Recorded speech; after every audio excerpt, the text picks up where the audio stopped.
I shall ever forget the strange series of events that led to my meeting young Vulcan. The peoples of the world had been fearfully whispering about the Ice Lords for the past 10 years, though of course, they had been present long before then.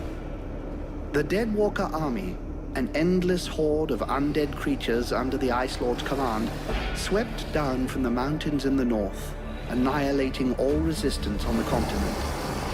Each battle only served to swell their ranks with the defeated dead, and the bloodless world seemed ready to sink into an endless ice age where there would be no place for the living.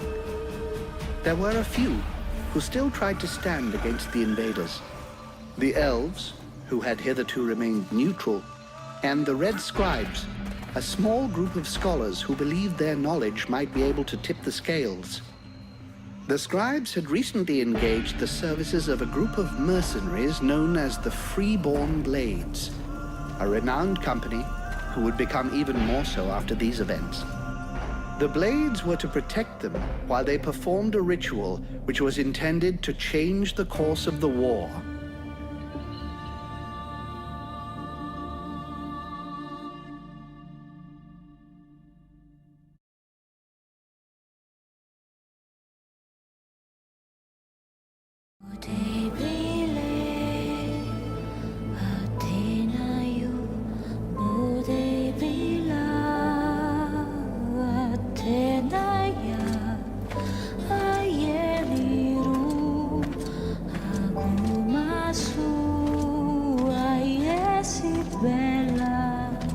Great scouts.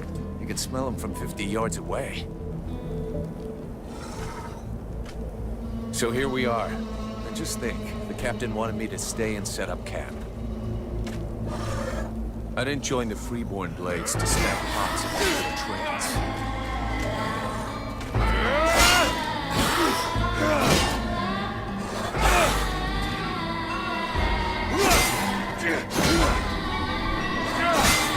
But he knows that. He knows his men, and he knows his powder master hates just hanging around.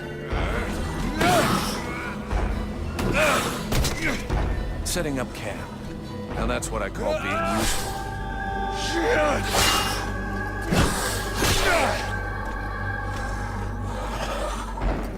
I honestly believe we stay out of this damn war till the end.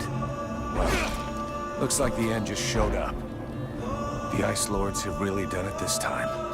All of Vertiel is on the brink. Nothing will stop the Deadwalkers. Soon there won't be a town left to fall back to. Or even a tavern where you can spend your pay. There's no one left to turn back this filthy, stinking tide. If it were even possible. Let's hope our beloved employers can deliver on their promises. If their big ritual thing doesn't pan out, we're all gonna be left standing here with our asses hanging out.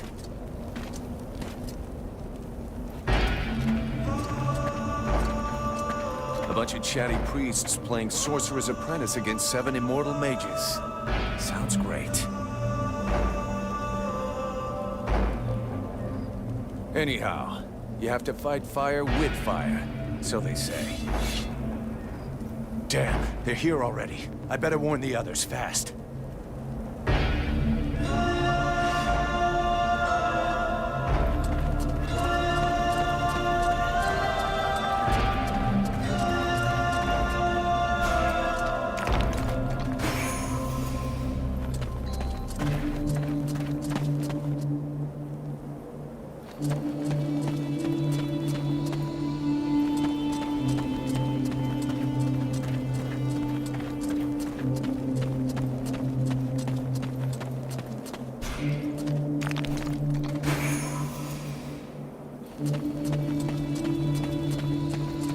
Hey, enjoy your stroll?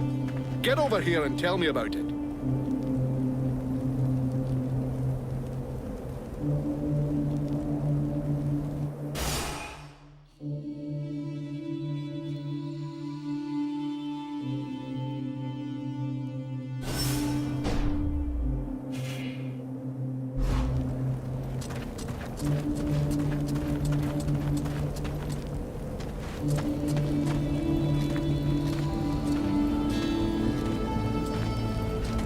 By the looks of you, I'm guessing it wasn't just a quiet stroll.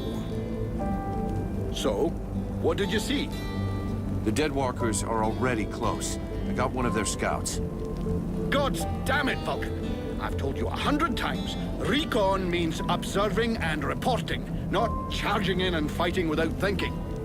I didn't want him to alert all of the others before we were ready for them. But what if they'd have killed you? Then you wouldn't have been able to alert us before they were ready to attack us. Think for a second. God's blood. We have to get ready for them. Now that you've finally got your ass back over here, you can prepare some traps. Get Peeler to help you place them around the temple. That'll give us some time, and we'll hear them coming. Yes, sir, Captain. And if you have questions, you know where to find me.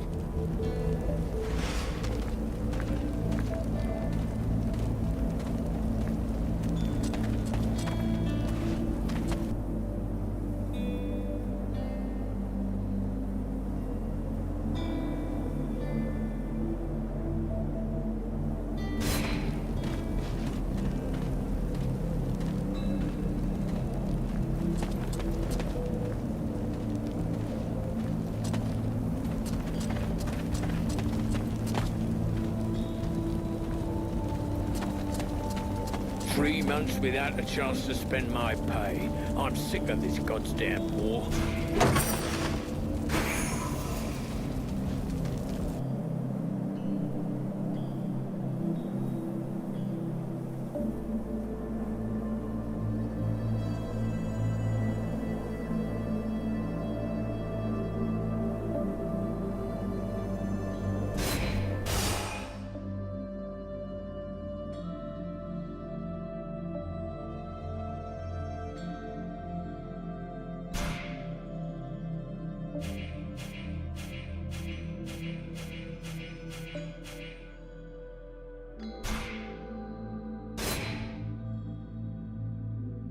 That should do it.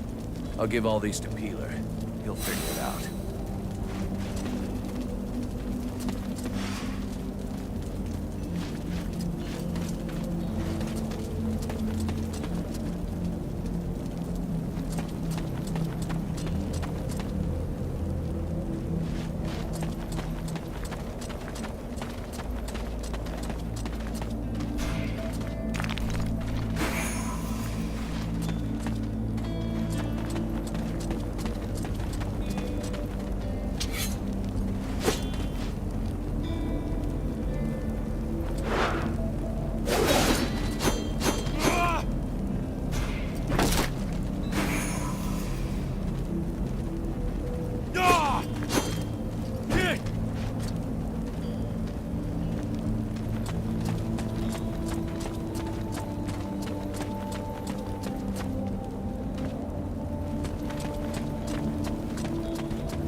Dead class. Now that sounds badass. How come none of...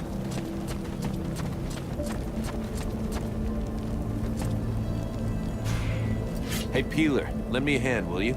We've got to prepare the area before it gets overwhelmed with walking corpses. These are a few treats to welcome our buddies, the Deadwalkers. Booby-trap all the access points. Try not to blow yourself up. Don't sweat it, I can handle it. I'm not kidding. If you lose an arm, it's gonna be my ass that gets blamed.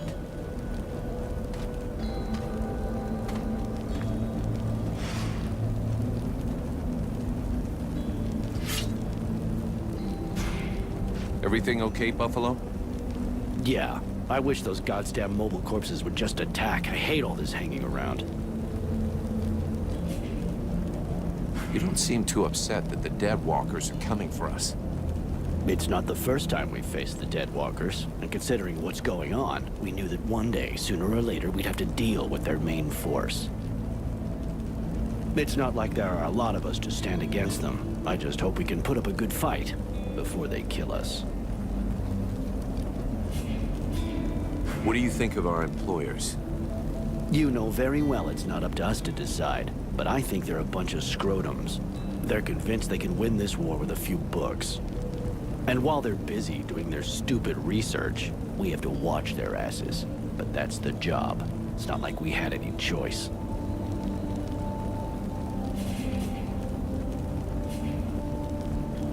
Do you have any clue why the scribes wanted to gather here? I don't know. At least we can be sure of one thing. It wasn't for the beautiful scenery. I heard them mumbling about an invoking chamber. That's what they came here to find. I guess it must be important to them. They say you can't be killed. Is that true? Sometimes you're so gullible it's almost charming. That's just a story they tell to new recruits. Still, you've been in the Blades a hell of a long time, and you're still in one piece. That doesn't mean anything. Sure, I've been lucky. I can handle myself, and I guess I'm smart enough to know when to fall back. So, sure, I ain't bought it yet, but my turn will come. See you later.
Are coming!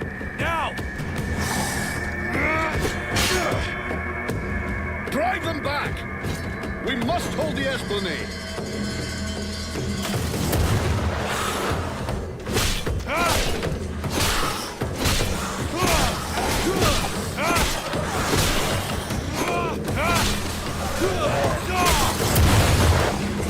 Oh, shite!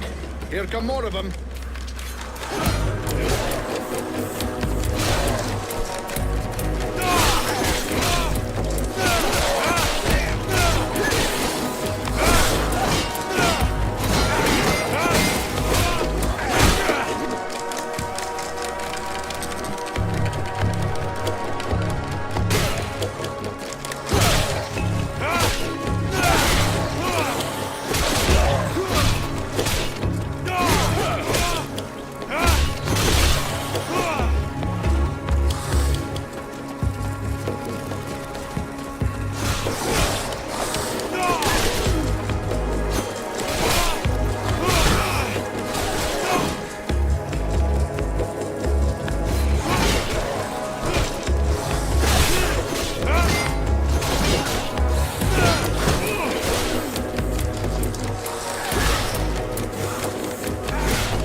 go see how Buffalo is getting along with the scribes. He's meant to be guarding their invoking chamber.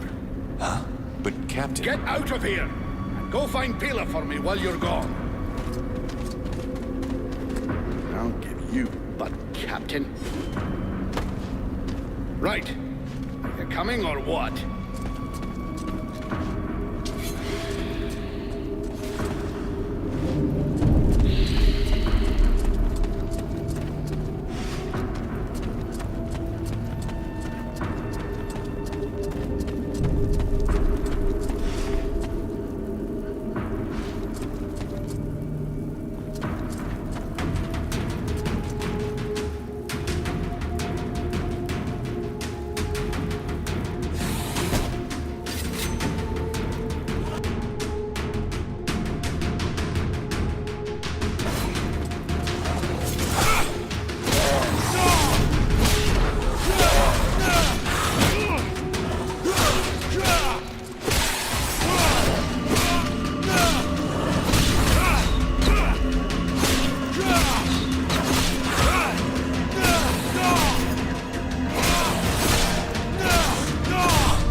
There's too many of them, and I got this stupid scribe under my feet.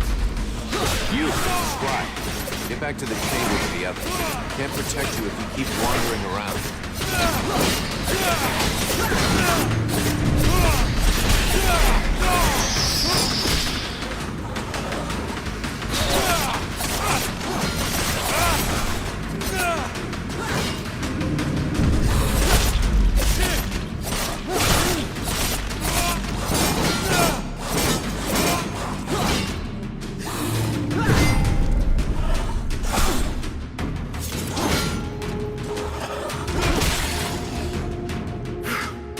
Hey, thanks.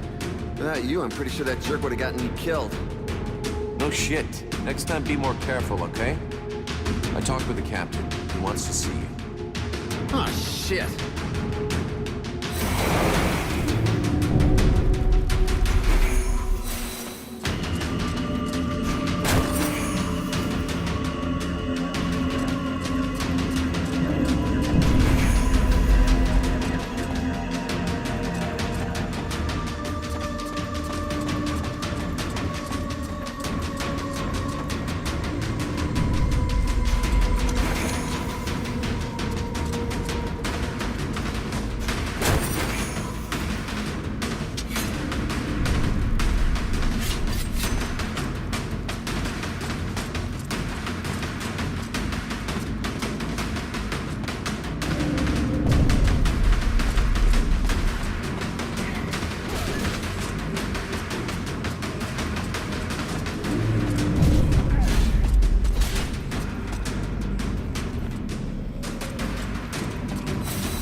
This position is lost. Retreat!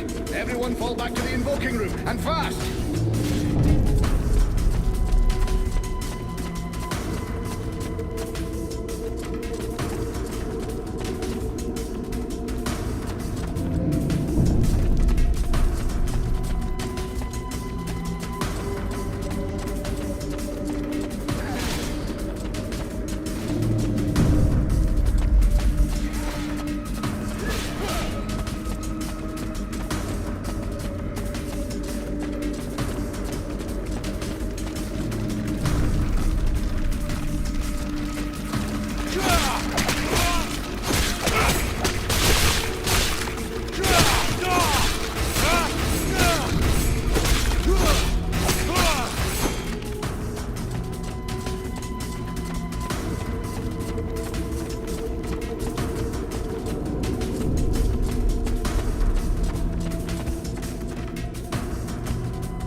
Concentrate. We almost have it. Well now, that must be the 5th time I heard him say that. This stupid ritual is taking too goddamn long.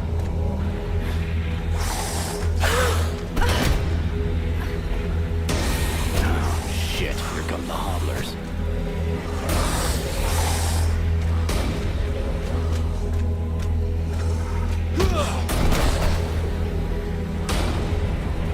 Are you going to be all right? I'm fine. Worry about those dead walkers.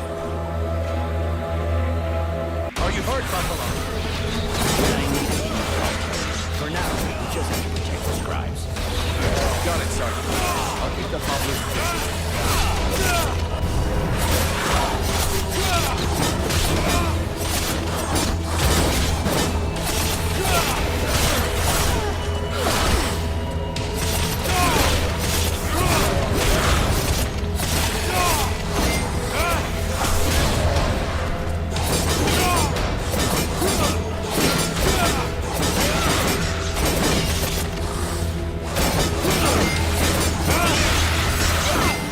Something is wrong.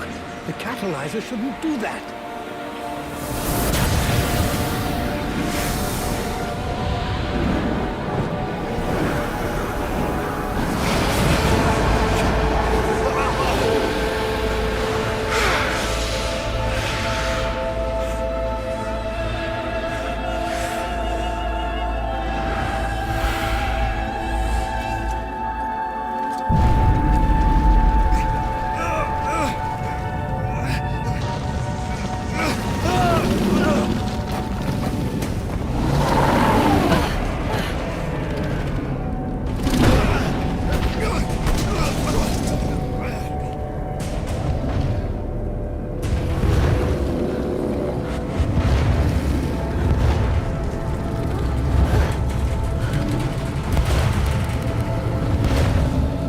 Stay away from my daughter!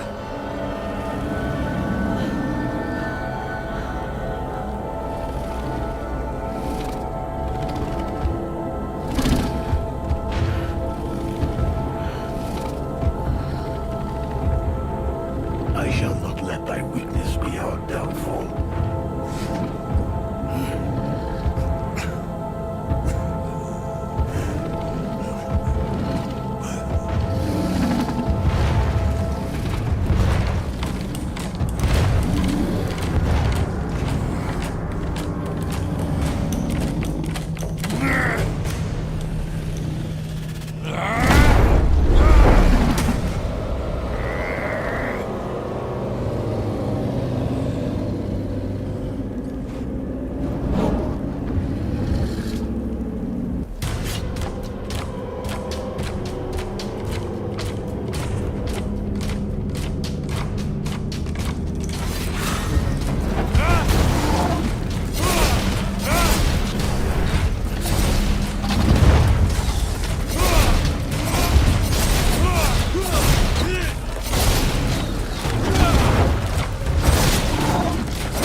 not do that.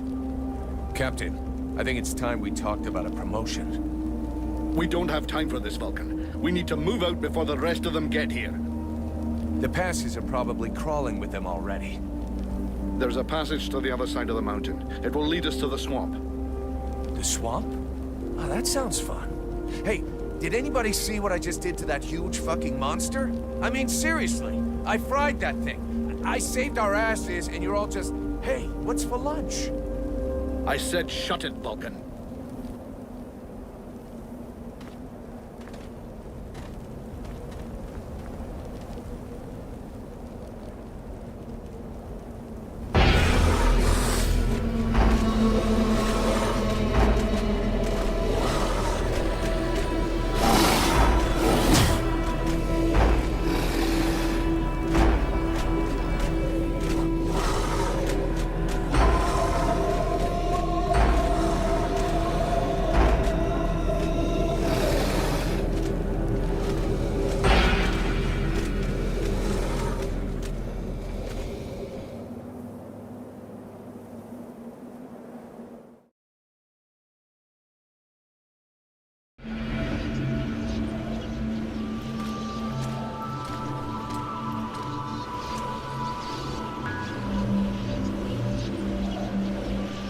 Thou hast fled.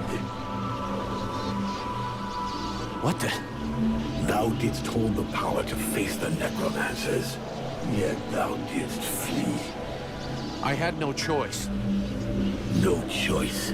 Hast thou even thought of choosing? Thou art fled like a thief, and thou hast left me, a shadow of myself, trapped here in this prison. I did not create this situation. I'm not even sure I understand what has happened. The hour for questions is past. Thou must act. It is I who will suffer for thy cowardice. I who will pay for thine fault. I who will face extinction.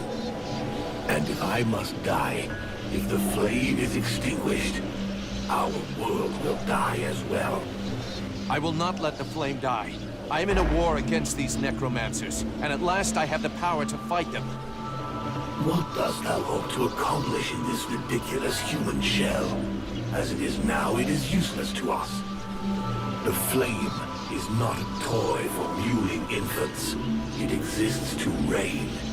Its power must not be stolen from thee. We must reconquer the world heart as swiftly as we may. Hey, Vulcan, enough of your daydreaming. Move your ass, huh? Buffalo.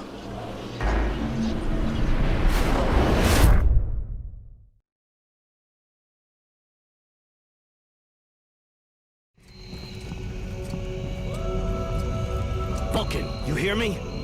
Pull your finger out. Huh? Yeah, I hear you. My head feels like a bomb went off in it. Well, shake it off. We're still not at the end of this stinking swamp, and I'm not gonna carry you all the way to the village. Anyway, how come Hawk isn't the one with me here? He's the lead scout. I always go with him. Hawk is covering the back of the line. So this time, I'm the one who goes with you. You'll get over it.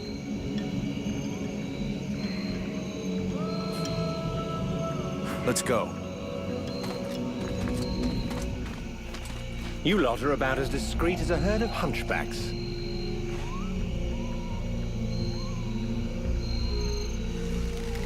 I thought that elves were supposed to have superior eyesight. Do we look like stiffs to you, dickhead?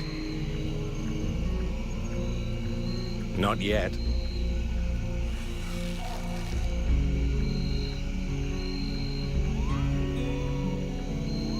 But with an arrow sticking out of your throat, I'm certain that even a chatterbox like you could do a passable impression. And you'd be the next one down. Possibly.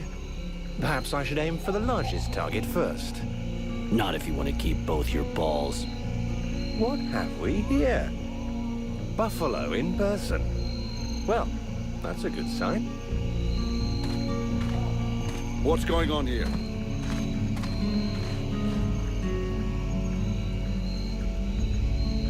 Who's the scrag with the pointy ears? Thanks for noticing. I try to keep them sharp. I am called Relmar, and I gather the red-faced fat belly with the filthy beard is none other than the famous Elric. Leader of the Freeborn Blades? They call me the Captain. All the Freeborn Blades call you Captain Elric. I have no doubt that they do. As for me, I've never had much interest in titles or in military protocol. I judge people by their deeds. His rank was granted in the field. You seem like you know enough about the Freeborn Blades to know what that means. I have enough knowledge of your history to know that your leader has made a name for himself. So, yes, call him what you will. The fact that he is your captain concerns only you and those availing themselves of your services. That's enough. We're not going to stand here bullshitting all night. Just what the fuck are you doing here, Relmar, you horse-tongued bastard? Looking for you. Well, I began by searching for the Red Scribes. Prince Arundel is wounded. We had to withdraw to Valvanor, where I learned that you were expected. I just wanted to make sure you found your way there. This is not my first walk in the wilds, arsewipe.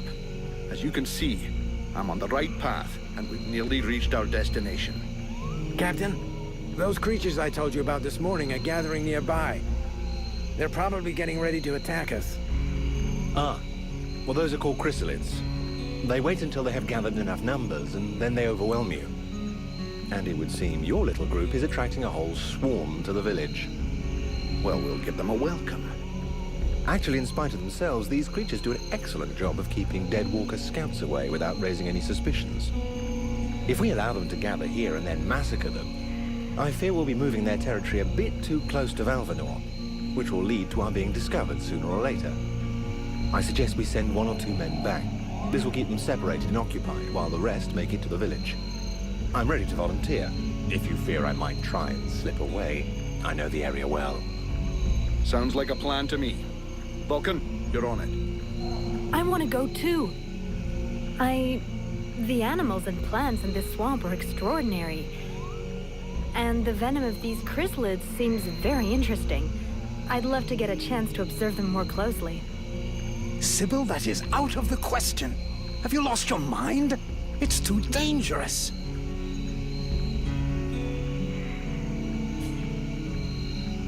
Come on, let her off the leash. It'll be good for her. I promise I'll bring her back in one piece.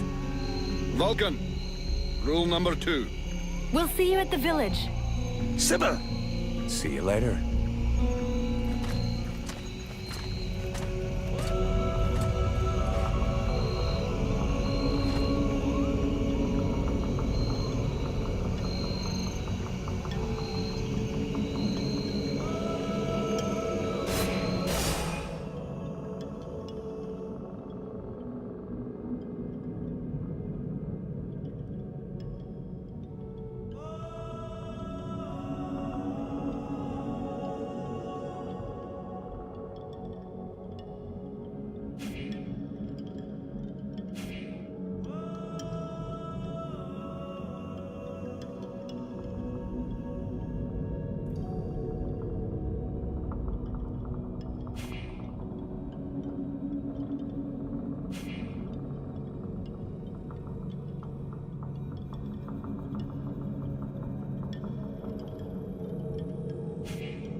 all around us.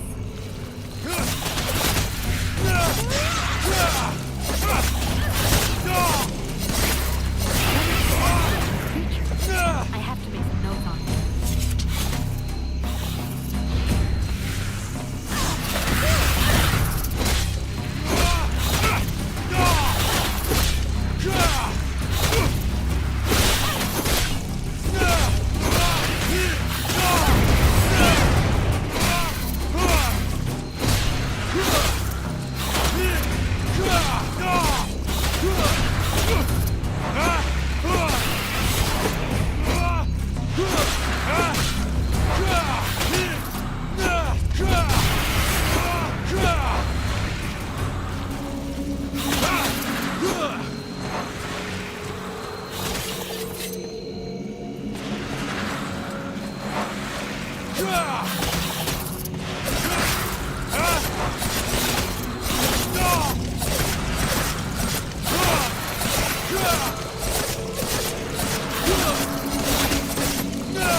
This swamp is teeming with life. I can't wait to discover all the species that live here. There is so much to be learned.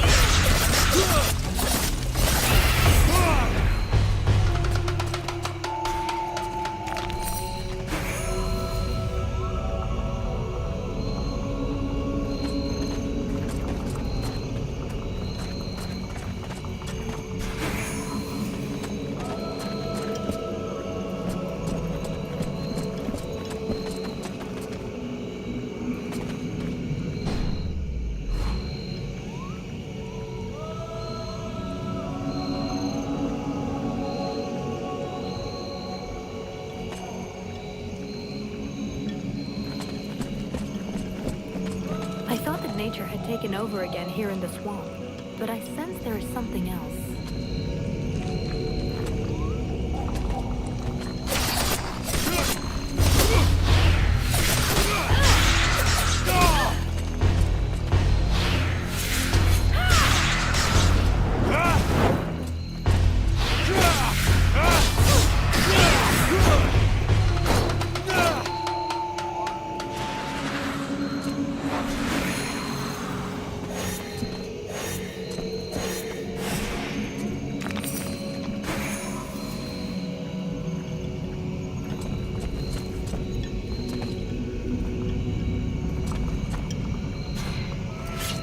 Sybil, can I talk to you? Yes? I'd like to ask you a few questions. What do you want to know? So Alas is your father? Yes. And yes, he is the leader of the Red Scribes. That's handy for you. You are so predictable. Daddy's little girl can do whatever she wants, right? Don't fool yourself. I'm endlessly having to prove myself more than any other scribe. My father doesn't treat me better than the others, and I expect no less from him. At least that explains why you look like you just stepped out of a library. I guess he encourages you? Yes, of course. But I'm big enough to make my own choices. Knowledge fascinates me, and I suppose it would have been like that whoever my father was. Can you tell me more about your order? Of course. The Red Scribes are an order of sages. Our quest is to find the answers to all the great mysteries of this world. And so you know about magic? We study magic from an essentially theoretical viewpoint, but we're not an order of magicians. Even though some of us practice healing magic, but we have nothing to do with the destructive power magic used by the Lords of the Frozen Shadows, and we know very little about that domain, unfortunately. I see. But that doesn't mean you can't research it, huh? Obviously, especially now. Any knowledge which would help us turn this war around would be helpful. But according to our archives, we were already studying magic more than 5 centuries ago. Oh, really?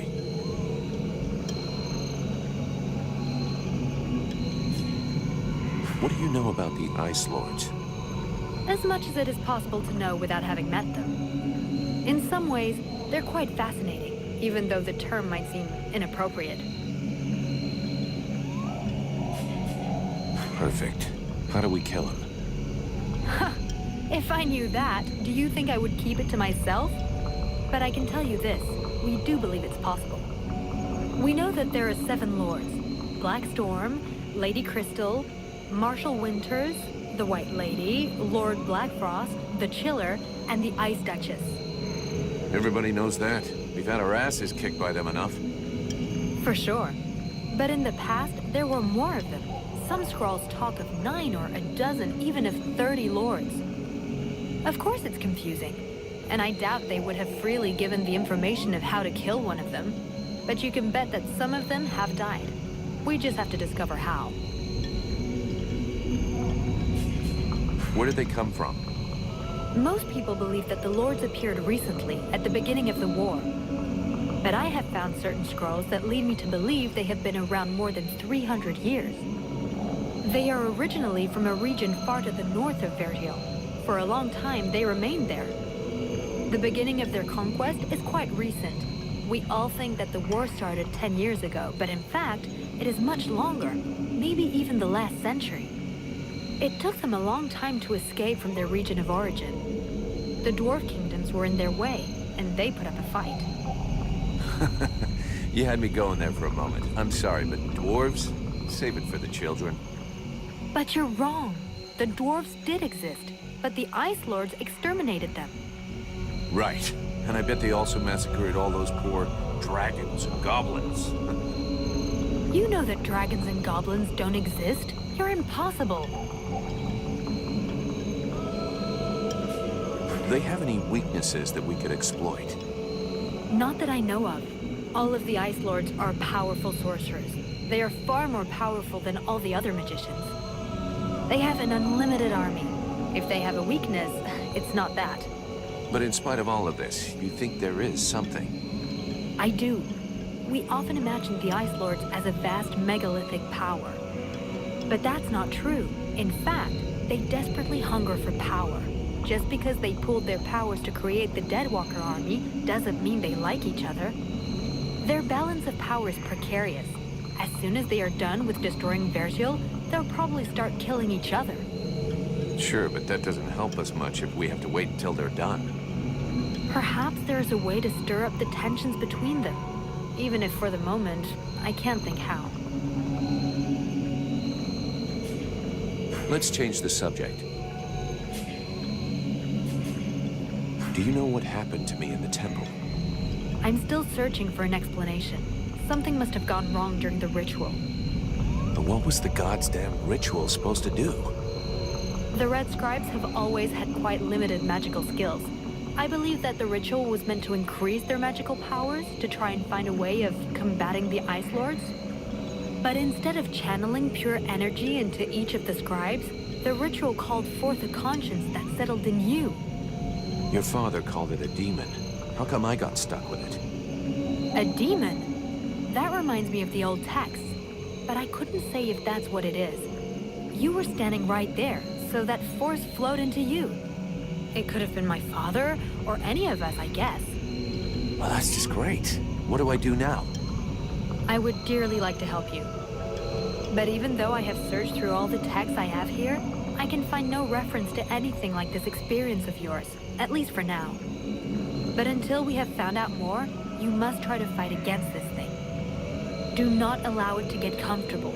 We don't know what its intentions are or how powerful it is. It could be dangerous for you.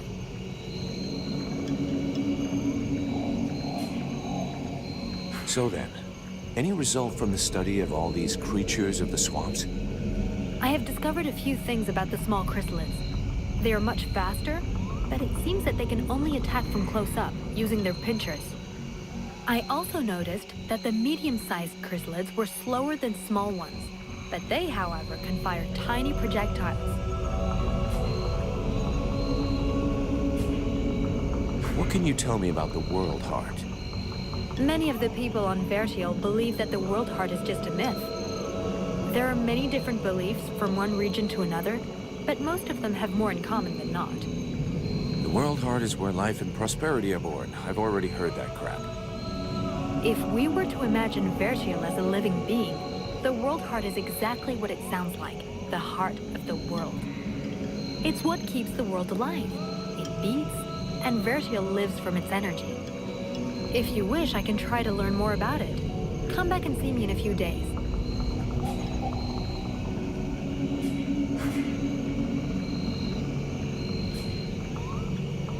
We need to talk about your combat style. What do you want me to do?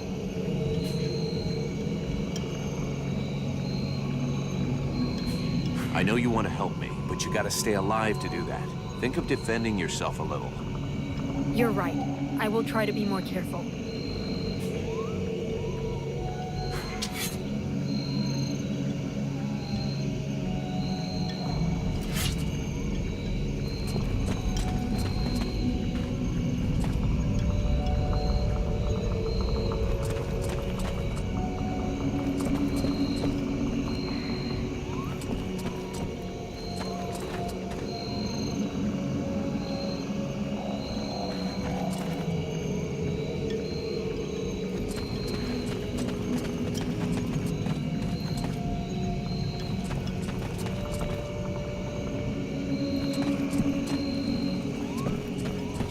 Told me a lot about you.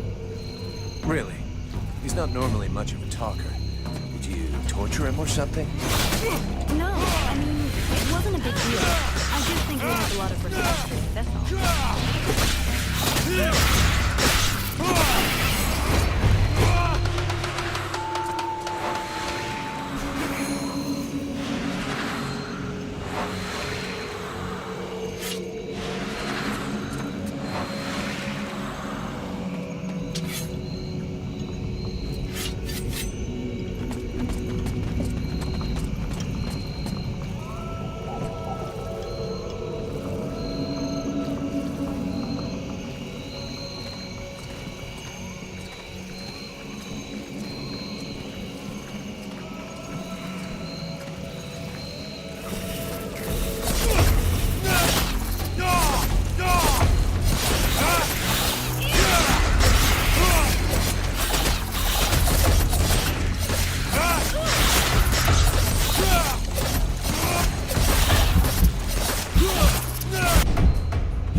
I hear they call you Vulcan?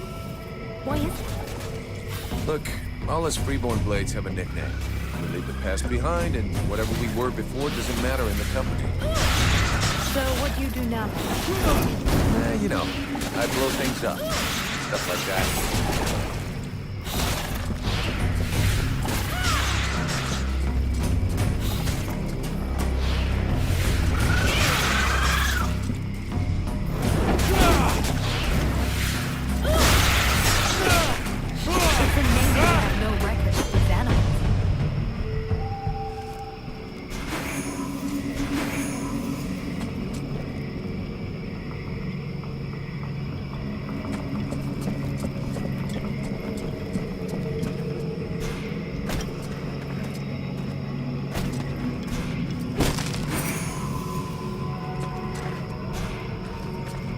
I still haven't thanked you for everything you did at the temple. Well, same here, I think. What did you people do to me anyway? Where does this power come from? Your captain asked my father the same questions.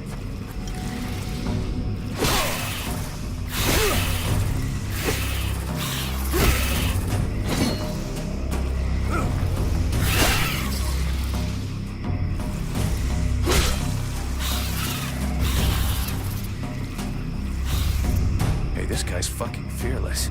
Let's help him out before it goes bad for him.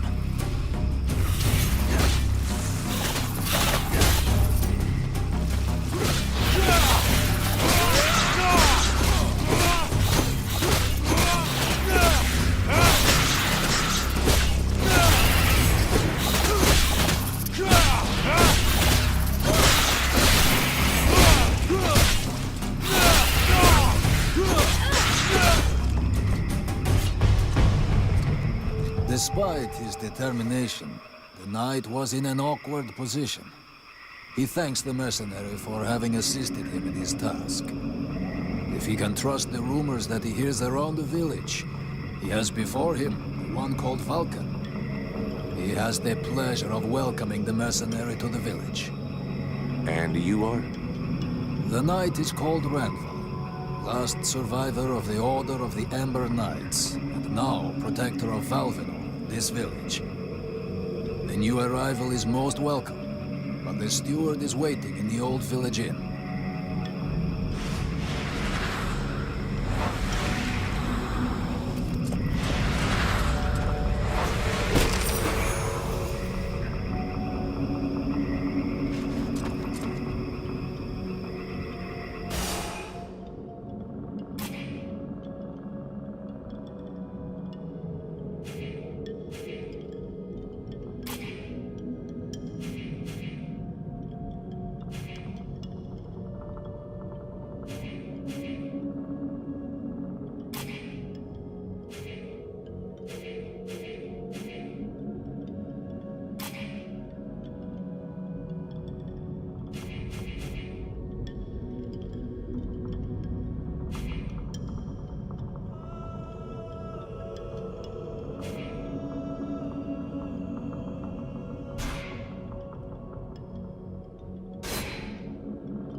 This is Valvenor. It is not a beautiful place, but for the time being, it seems to be unknown to the Deadwalker army.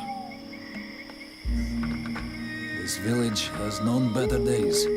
Before the war, it was popular among the rich hunters who came to enjoy the ample game in the swamps. Today, the only visitors are refugees, who are sadly too numerous for the scant resources of the village. A small healing house provides comfort and succor to the injured. The knight is quite fond of Mirana, the healer who runs the place. Does the mercenary see the building opposite? It was once an inn, but it is now the residence of the steward, the man now in charge of the village. This is a very large inn, considering the size of the village. There must have been many visitors before the war. With any luck, we might get to sleep in a real bed tonight. How come you talk that way? Always in the third person. The way people speak is different from one place to another, and I am from another place. The Knight's people are a warrior tribe from Algandar, and he is proud of them. Where can I find the steward? As the Knight said, the steward is in the old inn, the big building in the middle of the village. What does the steward want with me? The captain has offered the services of the freeborn blades to the steward. The steward must have orders for the mercenary. Shit. I'm gonna get stuck being this guy's errand boy. Damn. I knew I should have gone with the rest of the company. What can you tell me about this backwater town? This village is a modest one, and its reserves are almost gone. Its only strength is its isolation in these swamps, but that is also its greatest weakness. I already figured it was some kind of shithole. That the refugees and the villagers must live together is difficult, and the situation is worsened by there not being enough food. The swamp offers protection against the deadwalkers, but it also harbors many dangers. Its creatures often attack the village. When the knight and the elf are not there to defend the walls, the watch often leave them unguarded. Shameless. I'm going.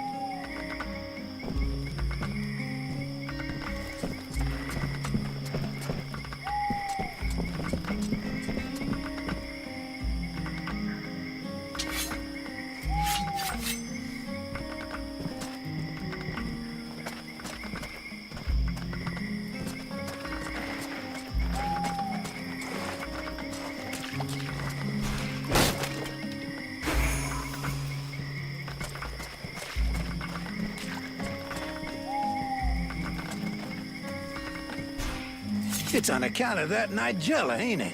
I take one look at her, and suddenly it's the end of the world.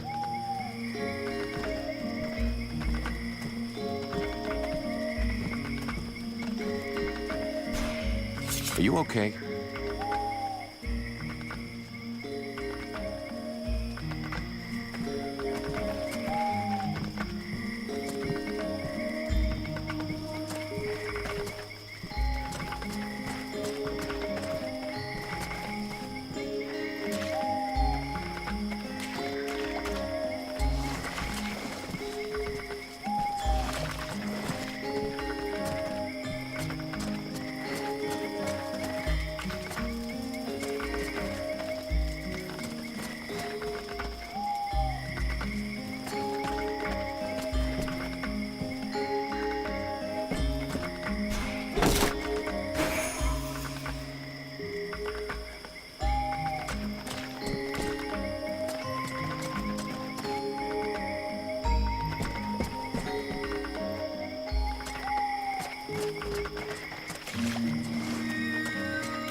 A good day to you, soldier. I do believe that today is your lucky day.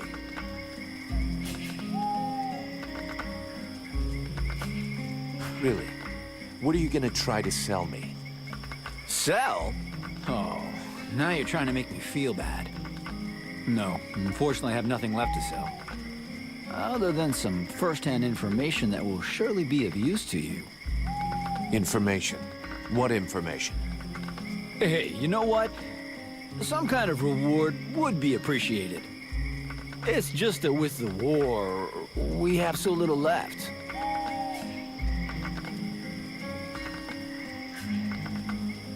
Do I look like a charity? I'll give you the choice. Spit out the info, or spit out your lungs. You are strikingly persuasive.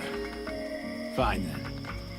It seems that the Red Scribes have found a way to win the war.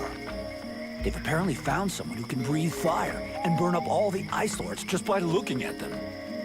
You're joking, right? No. I swear, I got that from a reliable source. And you expected me to pay you for that? You're kidding! Please, please, I swear it's true. I'm just doing what I have to survive. Don't hit me, please. All right, this time. But don't you ever try to rip me off again. I wanted to ask you. Have you ever met the steward? He came to see the refugees several times, but I never spoke to him. I got the impression he couldn't stand us. He's the boss and we're the little people, see? Life of a refugee can't be easy. I've been a refugee for years. 5 to be exact. All these years on the road. And believe me, it's never easy. But this village is a pretty good place. The healing house gives us food most of the time, and we're safe. That's not bad. How are things going with the guards? Oh, we don't see them too much around here. They're basically here to guard the village. They don't give a shit about the refugees, so they keep their distance. And I hope for the steward's sake that he's not counting too much on them to keep him safe. I've seen lots of soldiers on the road, but as useless as them, never. Right, I'm leaving.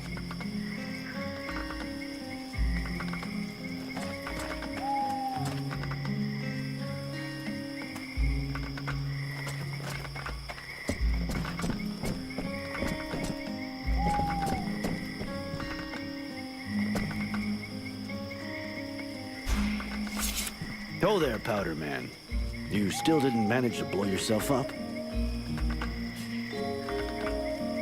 Pretty quiet around here, huh? Yeah, too quiet for my taste. Do you really imagine the Deadwalkers are going to forget about this place just because this swamp is dangerous? No, but it'll slow them down. Maybe we'll see them coming. Ha! You can bet your ass they're already here.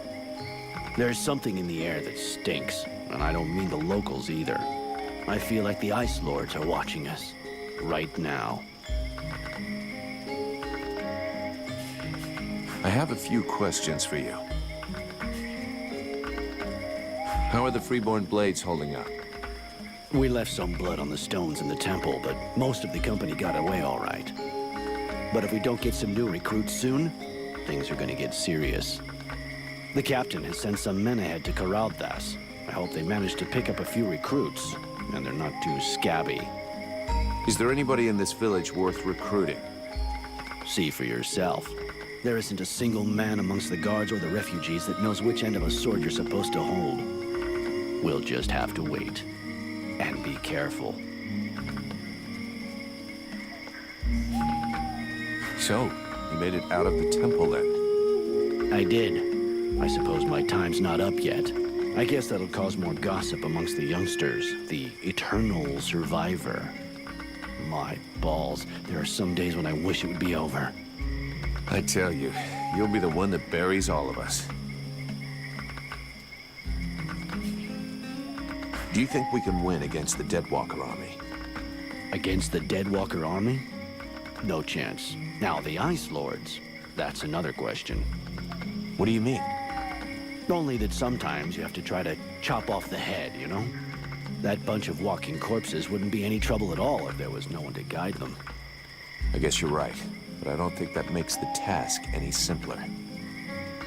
There was a time, way back, you know, when there were so many of us in the company, several hundred, that the captain decided to delegate. So he chose 2 lieutenants.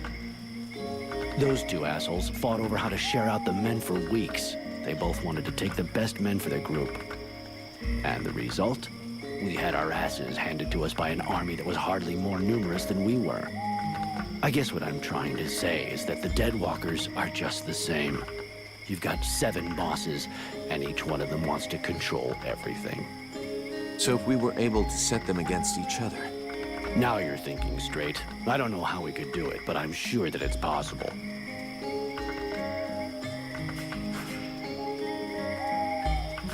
See you later.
My respects, General, sir. Do I look like a general? I don't know, General, sir. If I'm asking you that, it probably means that I'm not. Well, it could be a test to see if I'm being a good soldier, General, sir. Then you flunked the test. You are crap at recognizing rank. They never taught me that, General, sir. Plus, I don't see so good, General, sir. Is there a boss guard to help you with that? Yes, General, sir. He posted me here and said to deal with it, General, sir. This village is condemned, and without a doubt it is better thus. All right, we're not going to waste all day on this, and stop calling me General, sir. My name is Vulcan. Understood, General Vulcan, sir. I suggest you roll with it. Congratulations on your promotion, General. Yeah, thanks. Whatever. Forget about it, soldier.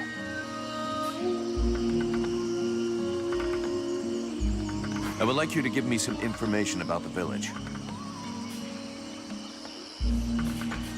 What do you think of the boss guard? General, sir, boss guard Mason, he is a good boss. He is, competent and, Be honest, soldier. The one thing I hate is a liar. It's just I don't want any trouble, General, sir. You won't get any.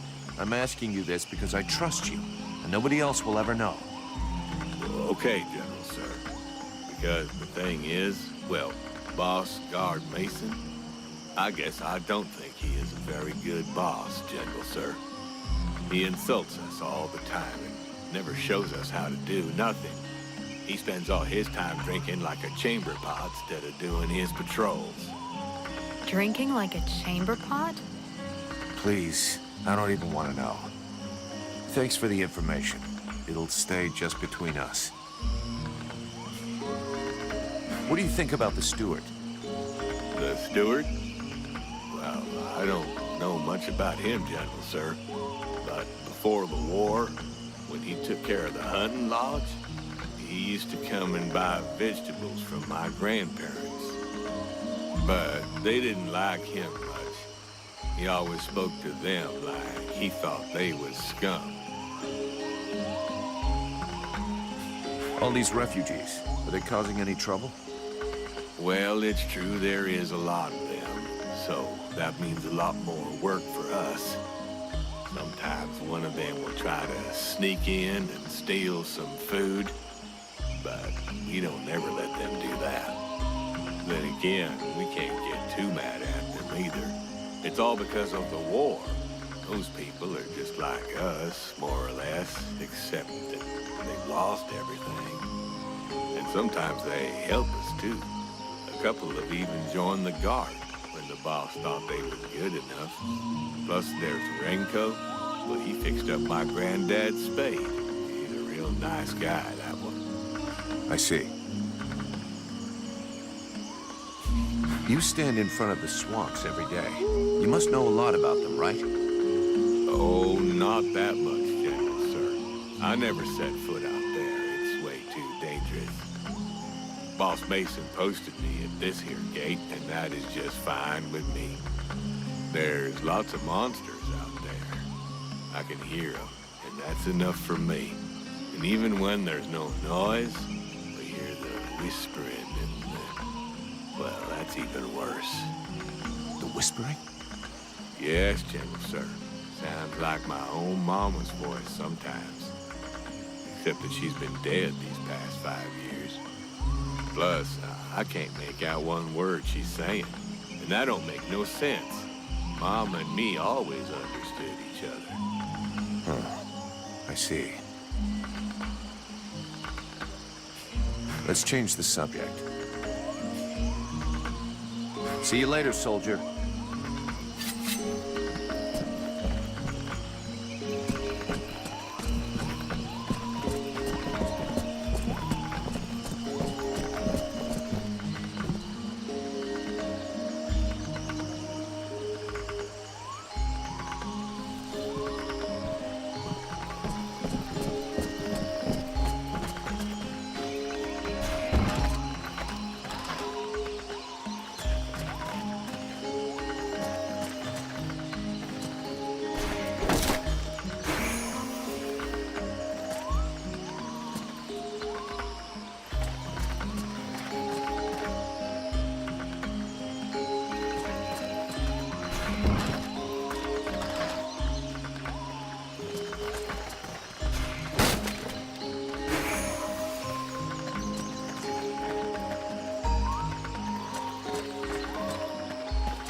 Here we go. Another one of these hick refugees.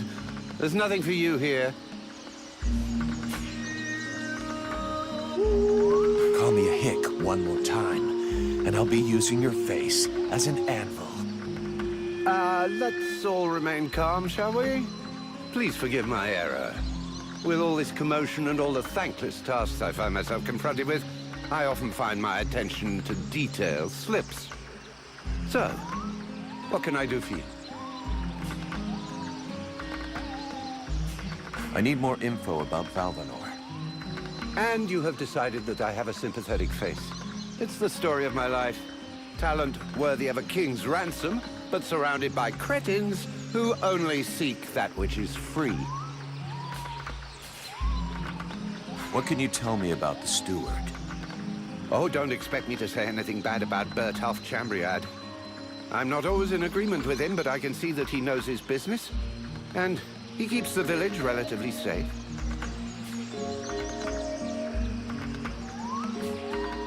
It's not often you see an elf blending in with other cultures. Are there many of you here in Valvanor? To my knowledge, I was the only one. That is until Prince Arundel and his acolyte arrived. Does that pose a problem for you? Not at all. Well, it does for me. His Majesty the Prince of Imbeciles is going to bring us nothing but trouble. Do you know the woman who runs the healing house? Oh, of course. She's all one hears about lately. Everyone here will tell you that she's a courageous woman, fighting a noble battle. Everyone but me. The woman's insane. There are already far too many mouths to feed in this camp. Clearly, she's fully aware of this, yet she stubbornly insists on making things worse.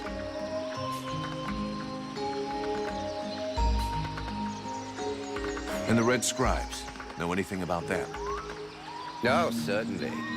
A boring bunch of fusspots, spreading science and preaching the good word while never suspecting that anyone might see through their little game. Our game? Well, pray tell, give us the details. Please, give us the benefit of your extensive knowledge. I don't pretend to know about all their little plots. I spend very little time with them, and frankly, I couldn't possibly care less about them. But I am fully aware that pretty speeches serve no better purpose than manipulating minds. They're nothing more than noisy masks behind which hides a reality that is far uglier. The more the melody is sweet, the better it distracts you. And is there anything more disgustingly melodious than the discourse of a red scribe? When it comes to disgusting discourse, you seem to be something of an expert. Let's talk about something else. Show me what you have for sale. Gold. So vulgar to work with. So wonderful to own.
So, you have returned.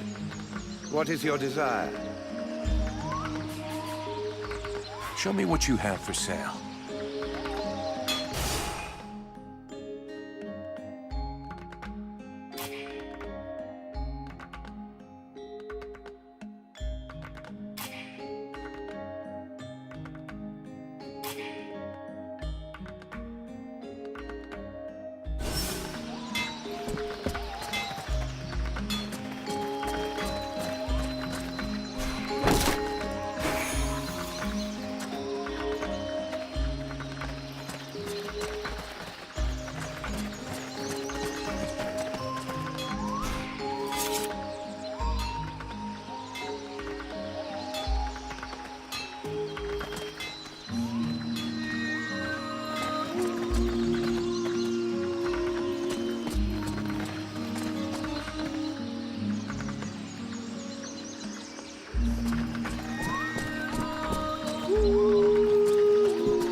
Sybil, can I talk to you?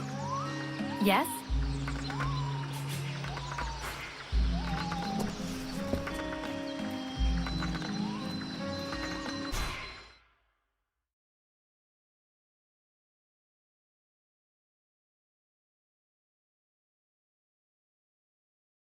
Is our best defense. Happily, the wildlife are just as keen on attacking the Deadwalkers as they are the villagers. But the situation here in Valvanor grows worse daily. And each new wave of refugees increases the risk of drawing unwanted attention to this jungle. No Ice Lord scouts who find this village will ever escape to tell the tale. Of that, I can assure you. Also, my men are reinforcing your defenses. Forgive me for saying, but you have some serious weak points. Especially the defenses around that refugee camp of yours. The arrival of the Freeborn Blades and the Red Scribes has greatly improved our chances of survival, Captain. Believe me when I say that we are most grateful to have you with us. Needless to say, your men and the Red Scribes are welcome and free to go where they will. But as for any other newcomers, our gates are closed. You must understand that our food stores are as limited as our abilities to defend our village. Until you arrived, we had but one person who was even vaguely capable of treating our injured. And the case of Prince Orendil was completely beyond her skills. And there is this beast story. Doubtless another fairy tale, the fruit of an alcohol-addled brain. Nonetheless, several of the Watch have gone missing.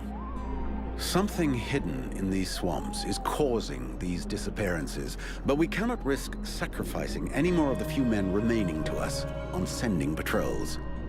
Large groups entail moving chrysalids that are unmanageable. The others, quite simply, do not return. Silence. If I were to listen to everyone, I would need 10 times the number of men I have to verify the truth of every tale. Enough. You must aid me to do this. I am not able to do that. Your endless wailings are unbearable. In the name of Vulcan? But by the gods, man, what is... This world is condemned. The cold hath invaded its ground, its souls, and its heart. Yet here you stand, weaving your limbs like fish taken from the water. Miserably shuffling about to conserve the illusion of warmth and life, and not feel the passing of your last breath, while I must endure your wailings and lamentations. Pitiful. Vulcan, stop this nonsense immediately. It is not he who speaks. All doth fall to ruin about you. Yet you still bewail your loose bowels and vomitings. You cannot vanquish your dead walkers, no more than you can vanquish their necromancer masters. They draw their power from the very heart of the world. They drink it, they suckle it dry. Your only chance to cleanse what your own hath corrupted is to go to the world heart and liberate it from its servitude. The world heart is a myth, a forgotten fairy tale, no more real than dragons or dwarves. A myth. Continue hiding behind thy puny barricades, and thou wilt soon join thy myths and fairy tales.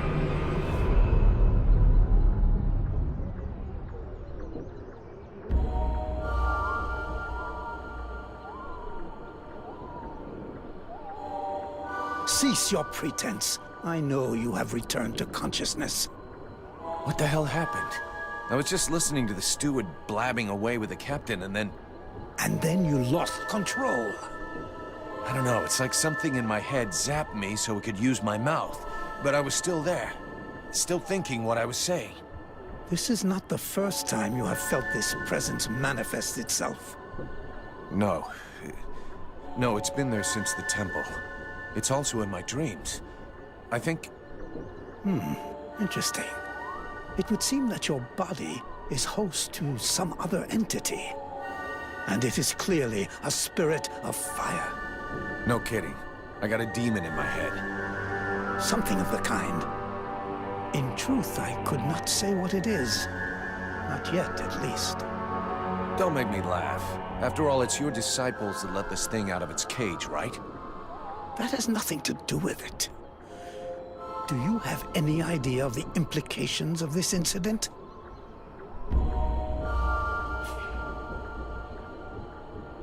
What? Just because I said some weird shit? Believe me, it's not the first time that's happened. Obviously, you haven't understood. The thing that is inside you, it wishes you ill. There is not enough space inside you for two souls. That demon wants your body. It will control you more and more until it has replaced you completely. Ha! Thou thinkest I crave the body of a mortal? I am a prisoner here. My place is in the world heart. It will not hesitate to lie to you, to tell you that which you wish to hear, so that you will allow it to consume you. I never asked for this cage. I never asked to be forced to hear thy every thought. It is I who have been invaded. It speaks to you. Do not listen to it. Cast it from you. If you do not resist, it will crush your soul. Hey, take it easy. One day at a time, okay? I'm gonna take a walk.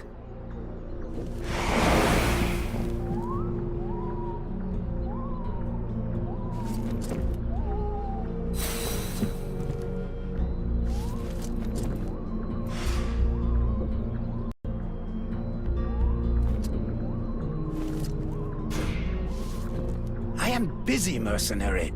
Go do what you're getting paid for.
Mr. Vulcan, what brings you here?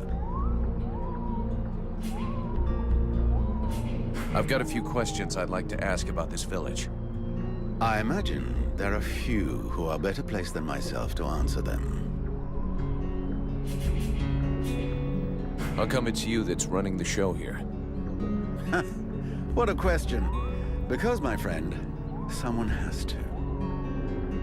You imagine I'm doing this for my amusement, perhaps? Doubtless you wish it was someone else. The chief of the watch has trouble organizing 3 peasants. Our dear apothecary is evidently keen to give succor to any and every poor soul who wanders into the healing house. And regardless of your reputation, the people of this village would never trust outsiders such as yourself, or even the Red Scribes. So yes, it is indeed I who command here. The one-time steward of the hunting lodge of Valvanor, now leader of this shithole. Well, hell. Glad we got that cleared up. What can you tell me about the people of Valvanor? Before the war, there were just a few families here. Hunters and craftsmen, mostly. These days, they survive as best they can, husbanding their animals and digging up the puny vegetables they've managed to grow. Few dare to venture outside the walls. These woods are fruitful, but more perilous than ever before, and most of these folk know nothing of arms. But you've got your guards. They hardly qualify as an armed militia. Of the few that remain, most are sturdy farmers whom we have entrusted with some kind of weapon. Most of the real fighters left the village as soon as war broke out. The others died while out on patrol. The only one left here with any real experience is Mason, the head of the guard. Sadly, the man is a walking beer keg, who could not give a dog's fart for what his men are about. Who are all those refugees that you're keeping outside the walls? The war with the Ice Lords has driven many from their homes and villages. Alas, it would seem that some of them found their way here.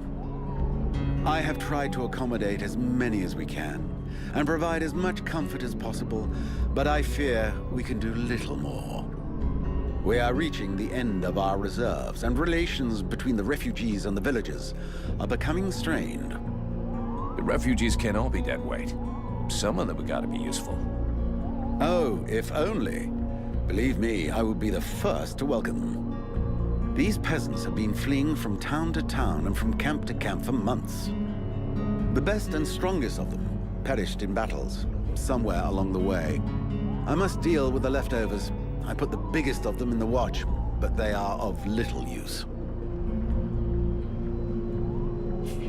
The healing house. It's a pretty good thing for your village, huh? If you say so. As time has gone by, the healing house has drawn refugees to the swamps in ever greater numbers, and dissuaded some malingerers from returning to their families. When it opened its doors a year ago, the sense of relief was palpable. It was run by a couple, an elf doctor and his apothecary wife, who clearly were no strangers to the healing arts. Thanks to them, we were spared many plagues. But as the war dragged on, the endless tide of refugees continued to flow through our gates until we could harbor no more. 6 months ago, our worst nightmares were fulfilled. Our elf doctor fell ill and died. Since then, Mirana has soldiered on without rest, alone. I do not know how much longer she can keep going. The refugees just keep on coming. And I fear that poor woman is beginning to crumble under the strain. It's not surprising. I need a blacksmith. Do you have one here? With none more qualified, I asked Asiel to take over the village forge. I suppose I should warn you, he's quite a tricky character. He has a huge ego and is stubborn as an ox. Before the war, he was a sort of artist. He crafted jewelry and sculptures from metal. Despite running the forge, one could hardly call him a blacksmith. But he's the only one here who had even the vaguest notion of how to repair a shovel or straighten a blade.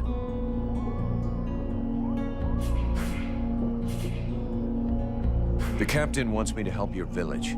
You got a job I can do? With our shortages of food and fighting men, our worn-out equipment and the growing lines at the healing house, I cannot deny our village is sorely in need of help. Sadly, I fear that these are not the sort of problems you are used to dealing with, unless I'm much mistaken. Maybe I'll surprise you. Your guards... how can I put this? At first, I thought they were disobeying orders. Now I think maybe they don't even understand them. If you're stupid and incompetent, you should be digging turnips, not taking care of security. You're beginning to worry me. Is it really that bad? Are you kidding me? The state of their weapons is enough to make you cry. Maybe they'd be good for splitting logs. Personally, I'm not capable of judging the aptitude of our sentries, but their poor results speak for themselves. Doubtless, you should share your observations with Mason, the chief of the watch. I should warn you, however, that he is of a somewhat stubborn nature. Wouldn't be the first I've seen.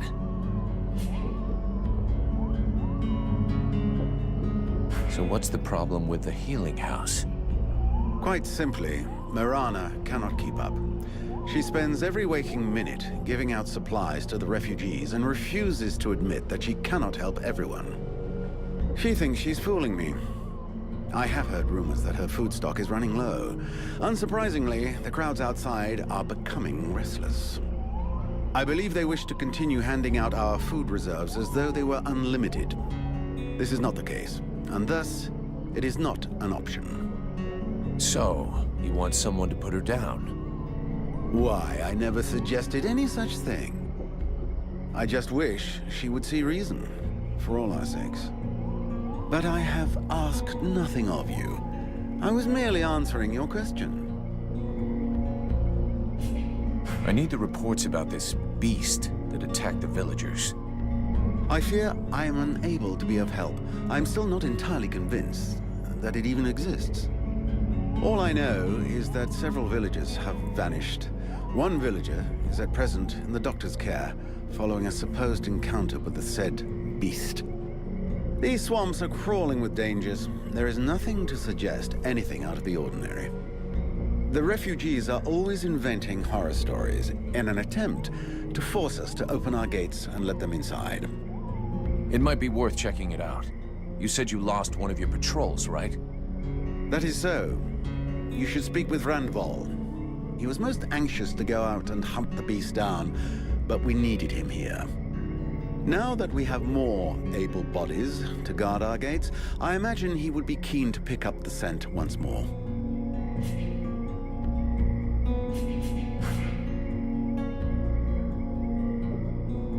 We'll talk again later. The Order of the Freeborn Blades is of great repute, and the mercenary does honor to its name. The mercenary's powers are both astonishing and fascinating. The knight would like to duel with the mercenary, that he may judge the mercenary's strength.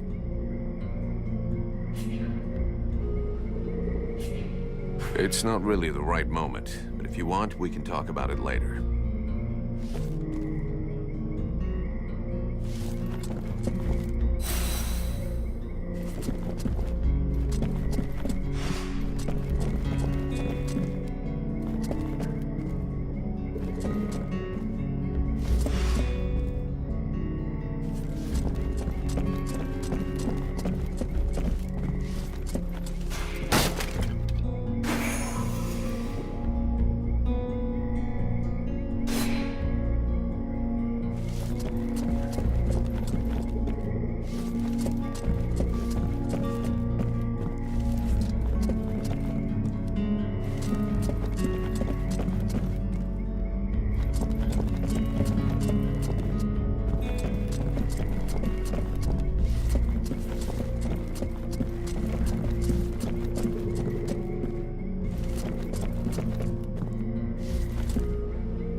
Greetings, mercenary.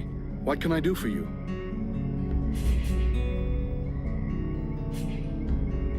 I have some questions I'd like to ask you. Do you have any idea about what's happening to me? I'm afraid I may not be able to help you. Your condition is more due to magic than medicine. Your symptoms remind me of certain mental illnesses, where the subject has the impression he hears voices in his head. And do these nutcases throw fire and have eyes that burn from within too? You'd be surprised at what they can do. But obviously you're not like them. That being the case, if you study them, you might find some answers. In particular, I'm thinking of the fact that most of these poor madmen end up giving free rein to the darkest side of their personalities. Make sure that doesn't happen to you.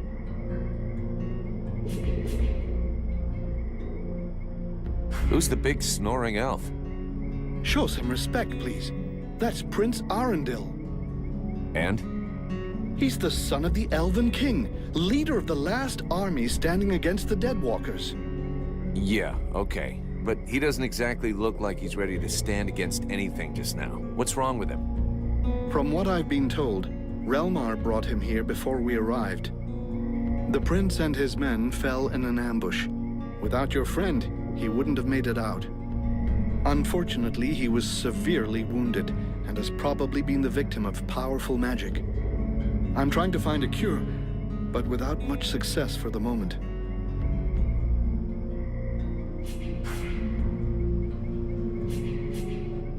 Can I have a look at your stock?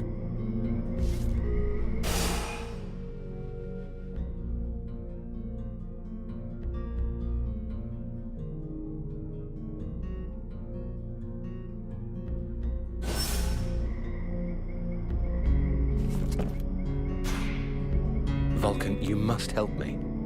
The prince is dying. Well, I'm happy to see that my talents as a doctor are finally being recognized. There's no doubt an explosion would cure him of all his ills forever. But I was actually thinking about your connections with the Red Scribes. If you could speak to them, it would save me having the prince's death on my conscience. I wouldn't exactly call myself a friend of theirs. But yeah, I can always give it a try.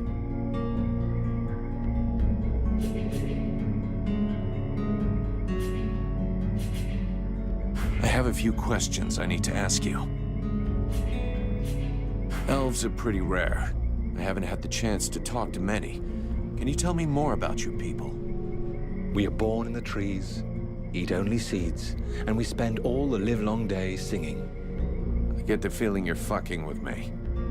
Perish the thought. Well, it's just that we aren't that different from you humans, despite what one hears. Our civilization is obviously a bit older, so we have had the time to learn from our mistakes. We don't really live in the same rhythm as you do. We move a little slower, and most of us are prone to having at least some respect for the past. This is the reason why we never destroy anything, that we prefer to build on top of things. I've heard that you are immortal. That joke has lived for 15 generations. I will never get tired of it. No, we're not immortal. We live long lives, though, much longer than you. We are resistant to poisons, rotten food, and toxic body odor, apparently. Unfortunately, these things do not make us immortal. Don't elves ever make war? That's an impression we like to give other people. The fact is, we do go to war, just never against each other. You must understand that, given our long lifetimes, battles are fairly futile. This may well be what has motivated the choices of our king concerning the Ice Lords. But we certainly know how to fight, and you'll see proof of that soon enough. So it's the prince who gives the orders? The word orders may not be the best one. We do not submit nor obey easily. Our kings are a reference, wise men who can point out the way. They tend to guide us rather than give us orders. But to answer your question, it is his father, the king, who is the leader of our people.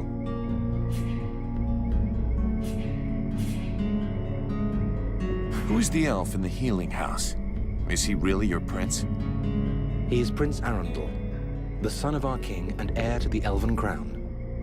Therefore, yes, he is our king. How the hell did he end up here? Prince Arundel led a detachment of the Elven army sent to harass the Deadwalkers. And when he reached Bastion, he fell into an ambush. I got wind of this trap, but by the time I arrived, it was too late.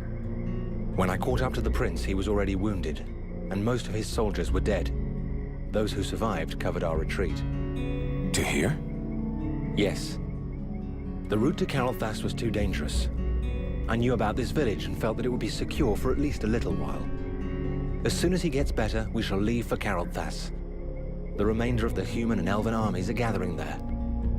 That is where the final stage of the war will be played out. You seem different from the other elves I've met. Where are you from? Really? I seem different. And yet I have such pointy ears. And if you really want to know, I actually come from one of the most ancient and noble houses that exists. I'm even linked to the royal family. But I can assure you that I am sufficiently far down the line of succession to be in no danger of being crowned. And my reputation is no help either. As far as bad reputations go, every mercenary has got one, so we're used to it. Let's just say that I got into enough trouble to eventually be considered a traitor to my people.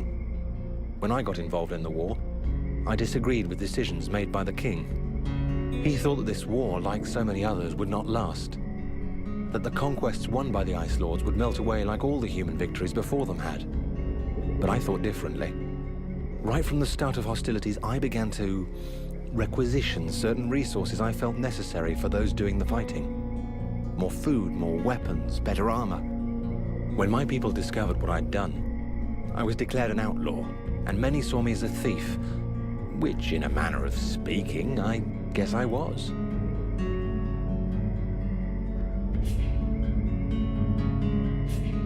A bunch of cowards. If they had listened to you, we wouldn't be in this mess. I've been telling myself that for years. But I do understand their point of view. It is flawed, but not entirely thoughtless. They have had some time to prepare their forces and to learn the strengths and weaknesses of the Deadwalker army. This knowledge might allow us to turn the tide of the war, even if it does seem too little too late at this point. Do you know these swamps? I've been in this area long enough to have explored a fair amount of it, actually. The region is rather inhospitable, which I suppose is a good thing under the present circumstances. A good thing? You're out of your mind. These swamps are a labyrinth. The Deadwalker scouts will never be autonomous enough to find their way to the village by themselves. That means we should be fairly safe for the moment. At least until a general or an Ice Lord comes to town. Except that recently, there has been a change in these swamplands. And I must admit that I no longer feel safe at all. What do you mean? Something is affecting the swamplands, corrupting the vegetation and the animals. And I have no idea what it is. But anything that grows or lives here could become a threat. So I strongly recommend that you watch where you put your feet. Let's change the subject.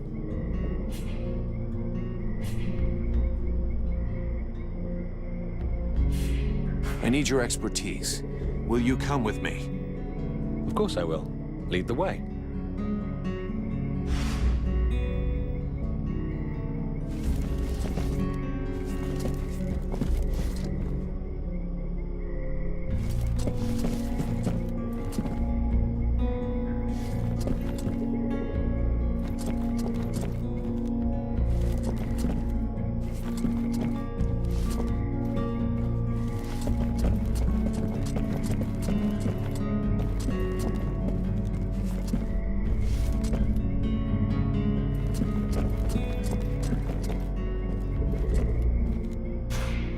Mercenary?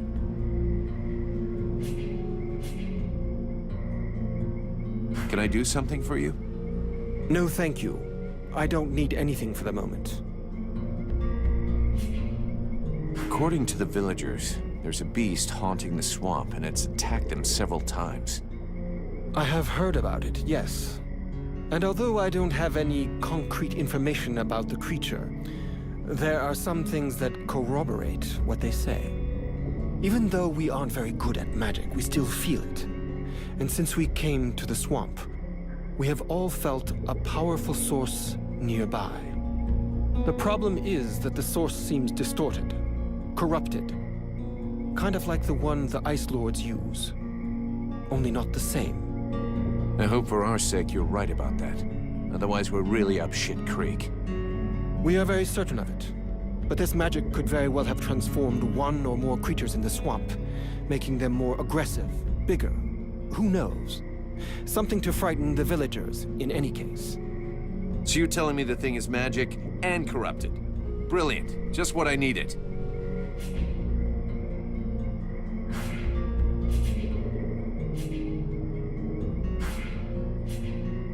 Tell me more about your order. Before the war, our main objective in Creed was to collect and save all kinds of knowledge. We had a presence everywhere on the continent, and had chapters in every major city. We studied and preserved all possible sources of knowledge there. We also dispensed information and care. Because even though we're not the greatest magicians, our knowledge let us come to the aid of the wounded and the sick. I could of course relate our history in detail for hours and hours, but I doubt that is really what interests you. With all the knowledge accumulated by your scribes, you must have learned something about the Ice Lords, surely. We do indeed know some of their secrets, and a good part of their history. Anything we could use to fight them? We thought we'd found a chink in their powers that our ritual was supposed to let us exploit. But you saw the result. That's one way of putting it. That said, I'm beginning to wonder if we haven't involuntarily brought about the conditions for their end. I'm not following you. What you have within you could well turn out to be their doom. Even if I don't have the faintest idea of how or why. And unfortunately, as long as we don't know more about it, we also have to fear that it might lead to our doom, too.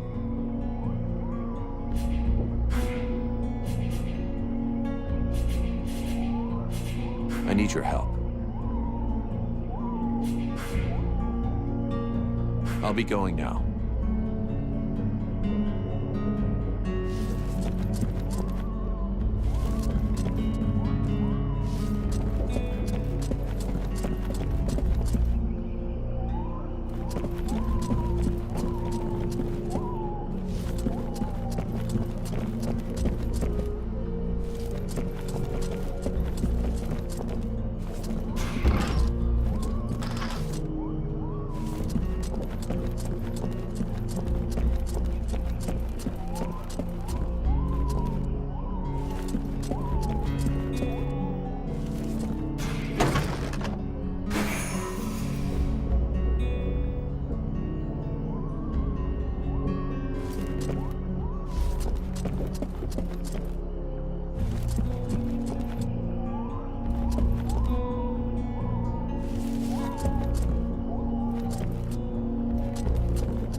The knight heard talk of a troubling event that happened during the meeting between the mercenary and the steward.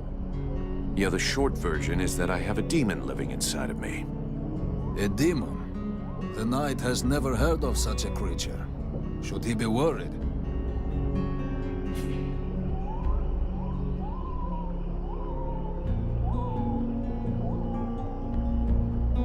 Don't worry about it. The thing inside of me allows me to control fire. Could be pretty useful against the dead walkers, huh? Evidently. But is there not a risk that this creature will devour the mercenary? A risk? Not yet.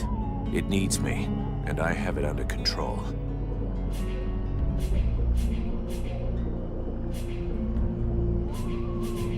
I have a few questions I need to ask you.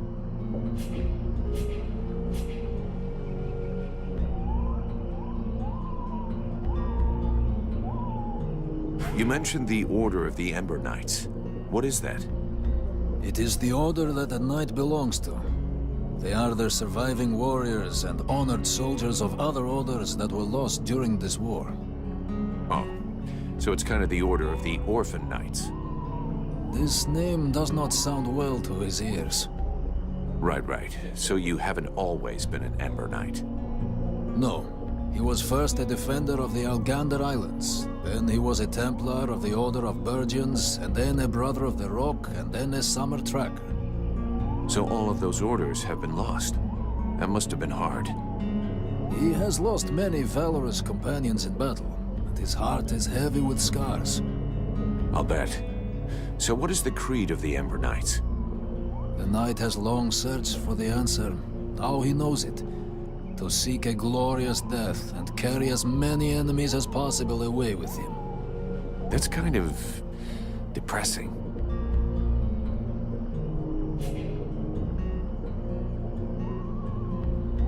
If you follow me, we should be able to find a chance for you to get your beautiful death. Just try not to commit suicide at the first available opportunity. The knight will wait for this moment. You're not from around here. Where do you come from? The knight was born in the Algander Islands. It is a proud and savage place where the struggle against the wind and vicious neighbors makes a man strong. The Ice Lords attacked the islands more than 15 years ago, long before the rest of Vertial knew that the world was now at war. The clans were always fighting, but they fought together as brothers when the islands were threatened. And as a defender of Algander, the knight had the honor to be one of the first to fight, and with his brothers for a long time he repulsed the invader. Some of the clan chiefs wanted to make peace with the Ice Lords, but the Ice Lords betrayed them, and the clans were decimated. Their numbers were sorely missed during the following battles, and in a few short months the war was almost lost. The knight was sent by the surviving clan chiefs to the mainland to find allies. But time is a cruel master. When he returned to his homeland, the islands were buried beneath the ice. So how did you end up in the village of Valvanor? When he saw that all his kin were slain, the knight was hungry for revenge and sought out battles to bathe his pain in blood. But in every battle, he lost more of his brothers in arms and faced an enemy that only grew stronger. The orders were always hazardous, with betrayals common and errors never-ending. Faced with these eternal difficulties and death, always more death, the knight lost his hope, and so he left the field of battle. He decided instead to take care of the war's victims, to protect them, even though he knew it could only last a short time. It is a final mission without any other hope but to give comfort and relief to a few innocent souls. What do you think of the Red Scribes? Their studies have made them blind. Only knowledge interests them. They show contempt for all else. Today they have the ear of the last surviving warriors. They do not deserve this honor, and their words are hollow.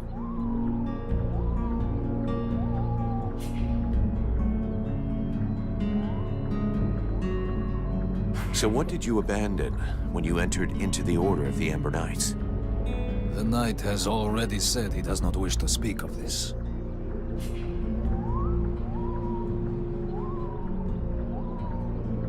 This could be the last chance you get to talk about it.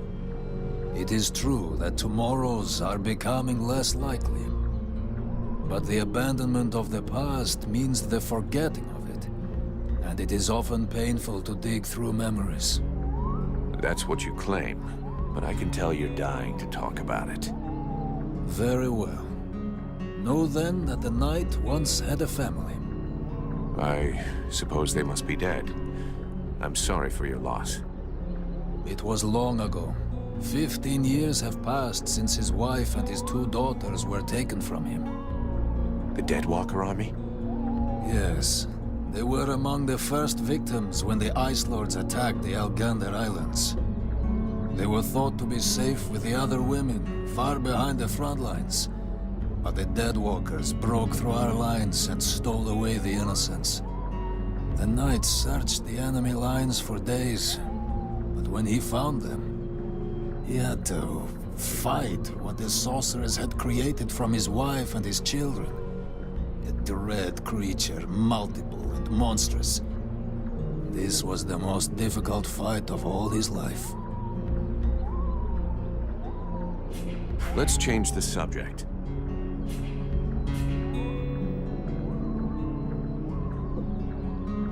You want to fight? Okay, let's do it.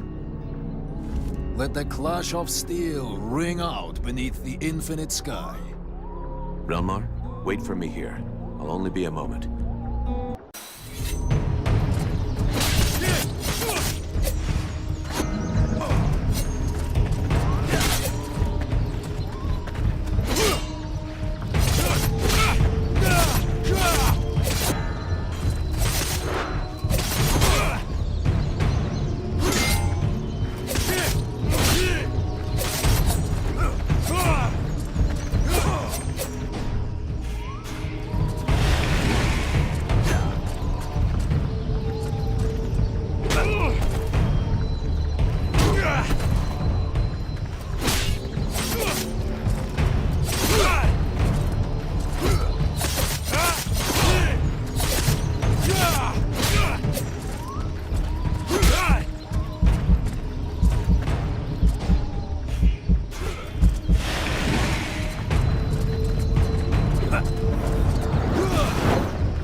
Adversary with such power, and he believes that he could be that which is needed to change the course of this war.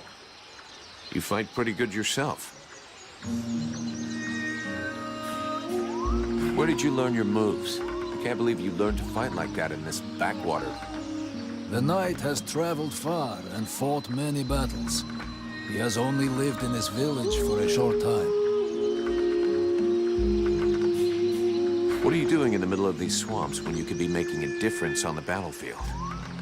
The knight has fought a great many battles, but he feels he can be more useful protecting those who have nothing left. I have to go. I'm glad we could test each other's mettle. It was fun. Before his adversary rushes off to fight other battles, the knight has a question for him. He wishes to know if the freeborn blades would like him to join them.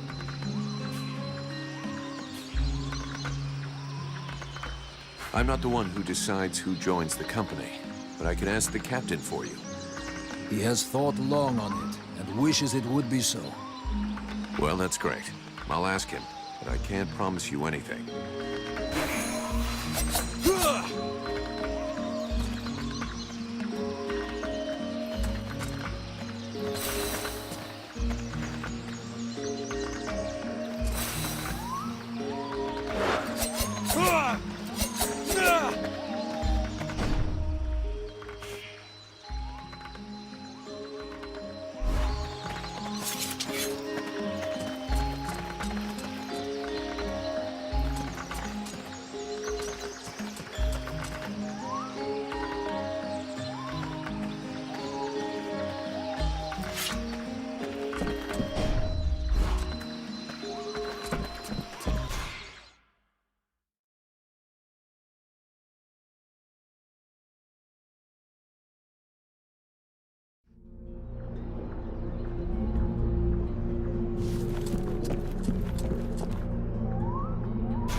I am busy, mercenary.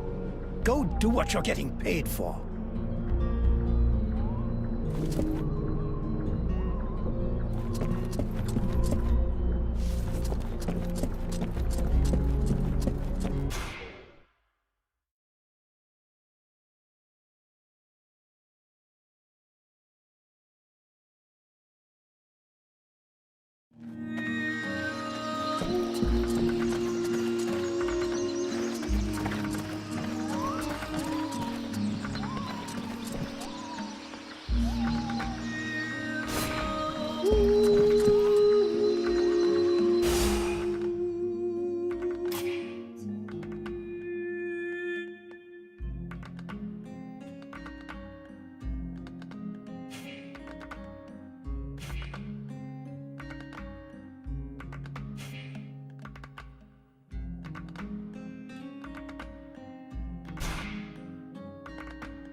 Yeah, who are you? One of them fucking mercenaries, right? Fucking mercenary, yeah. Sounds about right. You know what I call your lot? Oar blades. I got no time for oars.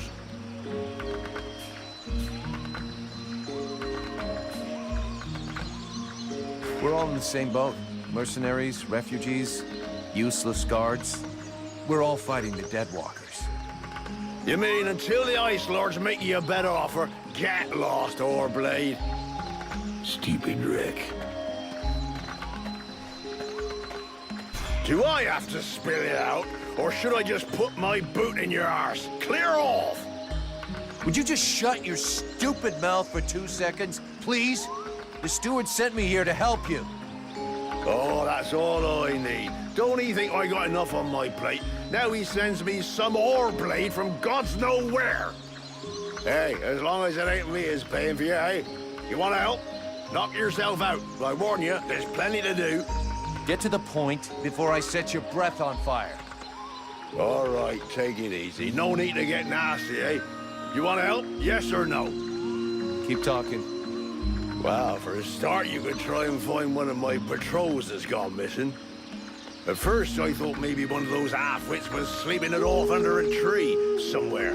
But it's been a while now. Maybe something bad happened to him in the swamp. I guess I could go back and check. What a coincidence. That's exactly what I was gonna ask you. After that, well, I suppose a pro like you, I guess you would be useful helping out the sentries. It won't be luxury. I don't know if you've seen what we're supposed to fight with, but, wow, if you can have a word with your quartermaster to see what he can do for my lads, you have my blessing. The benediction of a drunk. Better and better. It's what all us fucking mercenaries dream of. All right, I'll see what I can do. Right.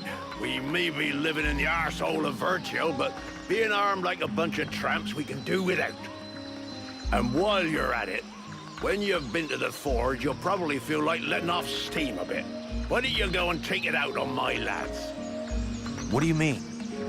Kick their arses so they can't sit down and get drunk instead of patrolling. And show them a couple of tricks while you're at it. A bit of training. Couldn't do no harm.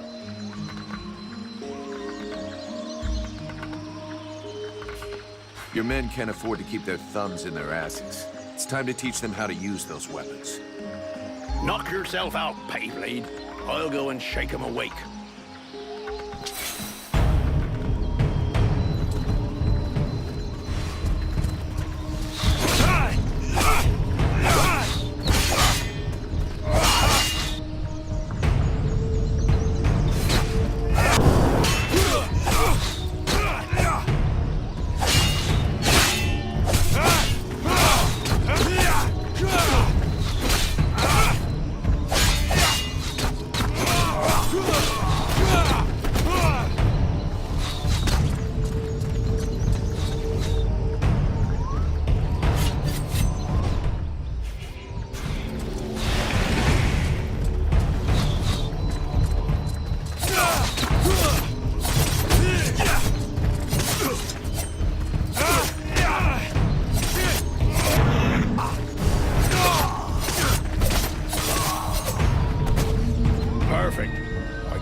Done better.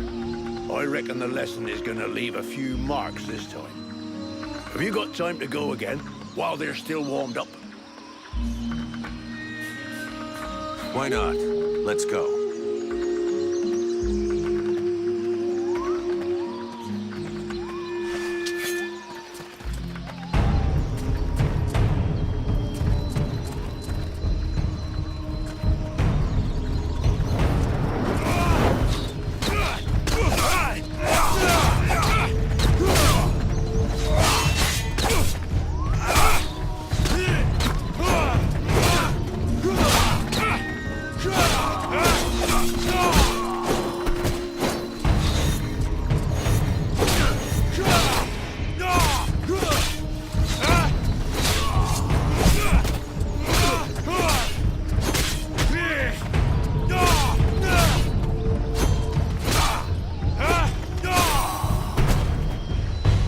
So, they are making progress.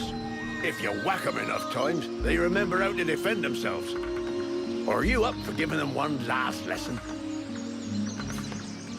One last lesson.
They'll hate you for a while, but what they learned here today will save their lives one day. My pleasure. I like this way of saving lives.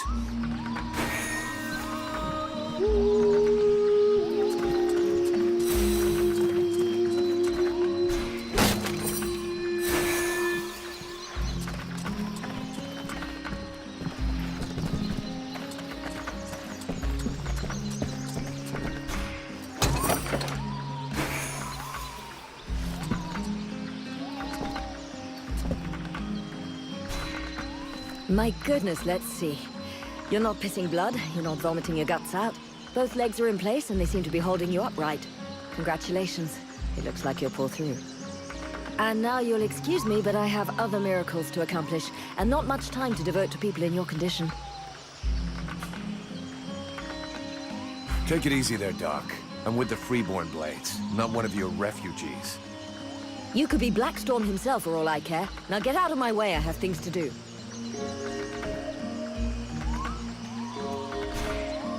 Haven't you anything better to do than bother me? Hang on a sec. The steward himself sent me here to give you a hand. Wonderful. I've been after him for months to get me some help, and he sends me an armed ape. You practice medicine, I presume? Your tools seem rather barbaric.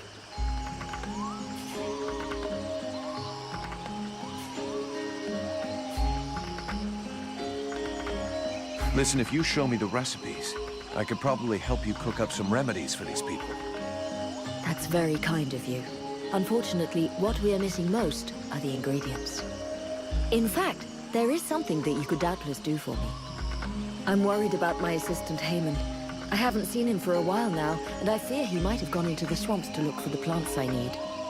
We're forced to venture further and further in to find the plants we need. With all that's been going on lately, I forbade him from going back out alone, but the boy is nothing if not stubborn. Stubborn?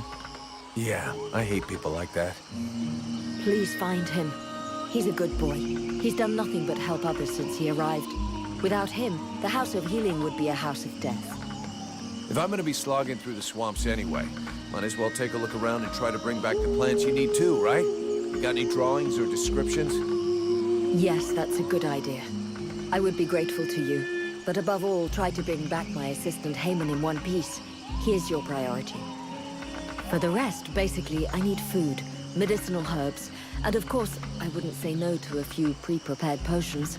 All of our stock seems to disappear so quickly. I'll give you the parchment that I made for Haman to help you recognize the specimens I need. He knows them by heart now, after so many trips. Right. Plants, potions, chow, and one assistant. If I come across any elven tea, would you like a cup of that too? That would be lovely.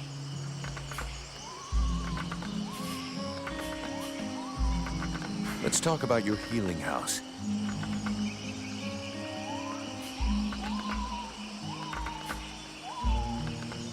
I'm still looking for your assistant. Here? I seriously doubt that he's still here in the village. Please, I know that it's dangerous, but you'll have much better luck looking for him in the swamplands. Come back and see me when you've any news.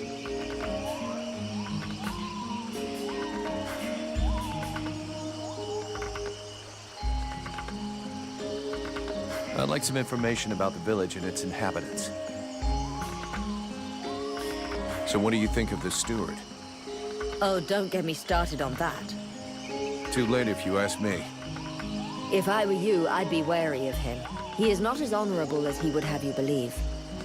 Know that before the war, he was just a lackey, bowing and scraping before all the people of power that passed by. Due to a superior's mistake, he thinks he's in charge now. He's a latecomer, nothing but an opportunist, ready to do anything to keep his little piece of power. I've had the misfortune of experiencing his sense of priorities. When he no longer has a use for you, he lets you know you're not welcome.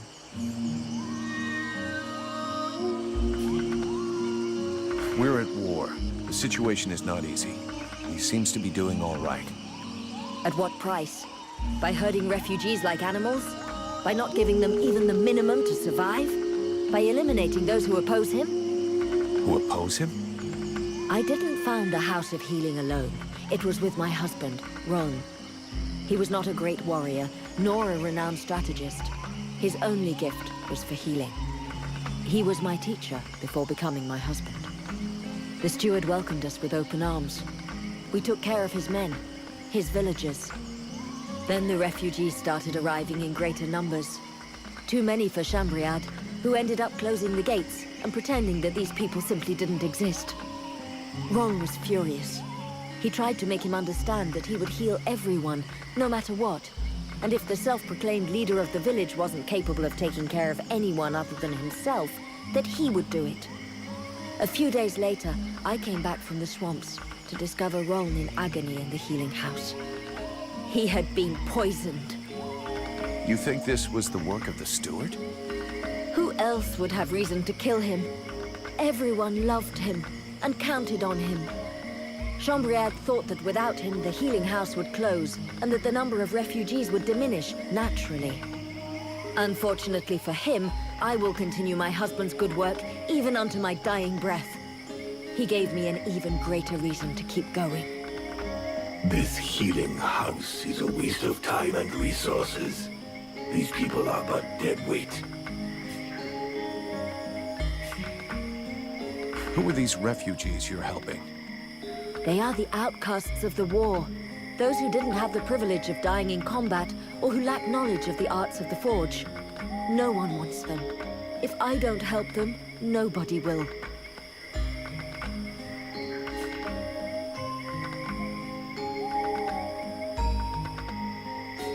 You're doing the right thing. Taking care of them is good for everybody's morale. The ones who do the fighting want to know they aren't doing it for nothing, and that their people won't be abandoned while they're gone. That is far from the only reason. But I'm very happy to hear you say it. What did you do before the war? Before the war? Please don't tell me you're naive enough to believe that this war only started 10 years ago. That's what everybody says. I come from Shorelin, a faraway land in the north that the Ice Lords probably wiped off the map some time ago. Because no one is left to write the history books, other than a fanatical cult more interested in arcane magic than in human science or medicine. The fact remains that the war is far more ancient than that. For as long as I can remember, I have always known war. I was only just learning to walk when Marshal Winters invaded my homeland. I have heard of this Ice Lord. Winters the Bloodthirsty. I wandered along the main roads for years, always heading further south, staying just ahead of the advancing Deadwalkers. First with my sister, and a family of neighbors. Then just with my sister, then all alone. Until the day I met the man who would become my husband.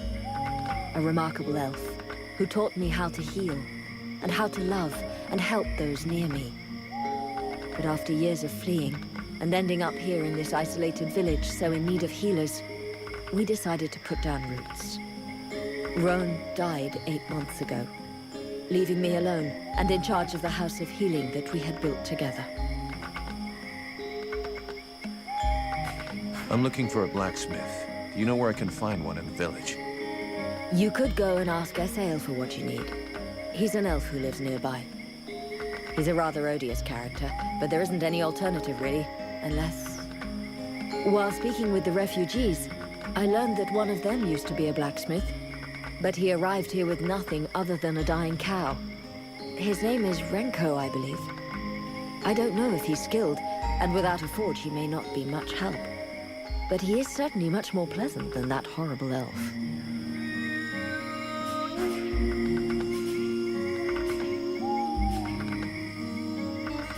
Have you heard any rumors about a beast wandering around in the marshes?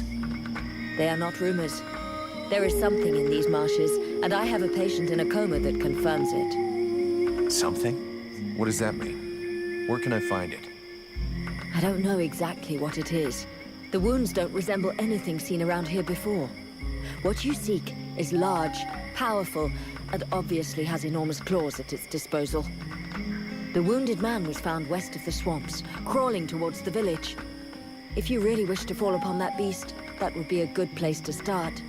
But bear in mind the possibility that it may be the beast which falls upon you.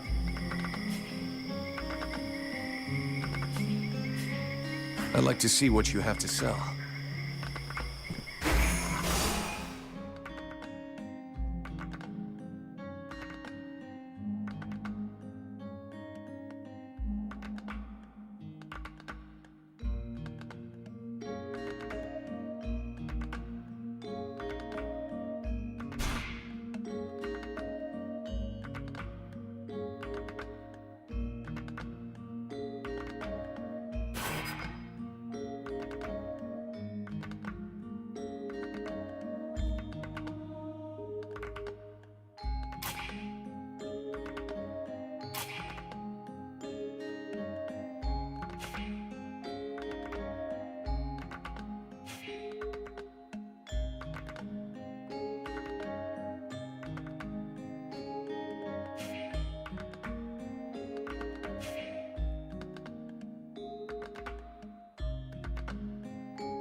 you have any idea how to wake the elf prince up?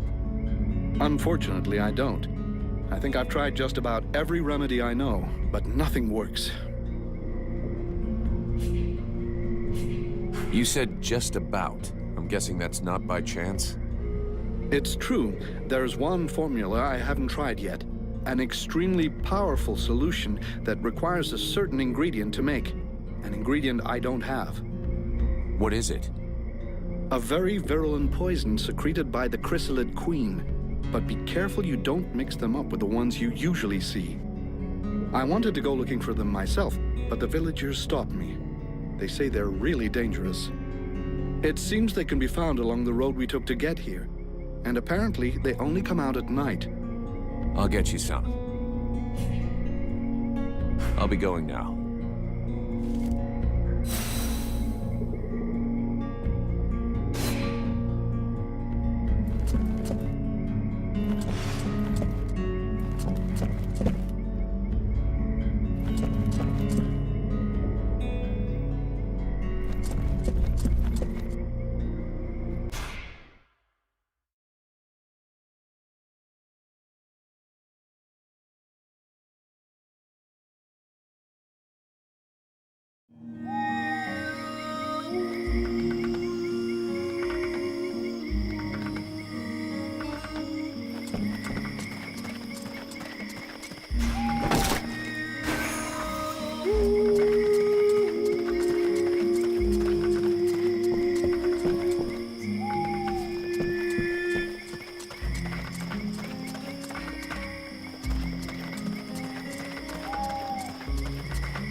So, you have returned.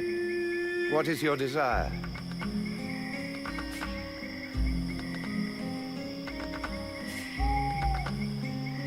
The steward said there was a beast attacking the villagers. This is what one hears, yes. Something is wandering through the swamps, devouring the reckless. The saddest part is that it's often the guards who end up lost, along with their equipment.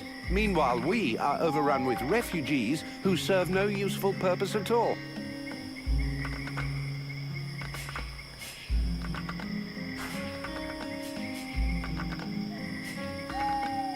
You got any of that famous elven bread that can feed a family for 6 months? Are you insane? Do I look like a baker? It's always the same, isn't it? Just because you have pointy ears, everyone assumes you schlep around with an enormous bag stuffed full of your land's most famous culinary delights. I'm afraid I don't. And let me fill you in on a closely guarded secret among the elven people. Our bread is disgusting. Better that you eat sand, which would stay down easier, as well as tasting better.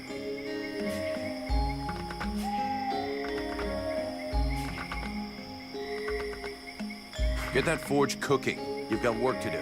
I don't want to see so much as a dent in the guard's armor. And we need some weapons with edges that will actually cut something. I don't even have enough materials to forge a single sword worthy of the name. Sorry, but if what you want were possible, it would have been done long ago.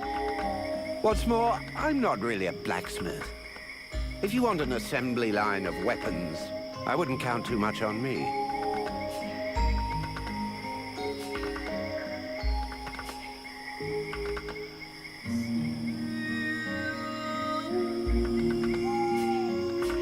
So all I need to do is find another blacksmith. Ha! Good luck with that. If they were as common as that, Valvanor would have had its own long ago. And I could happily return to creating my statues.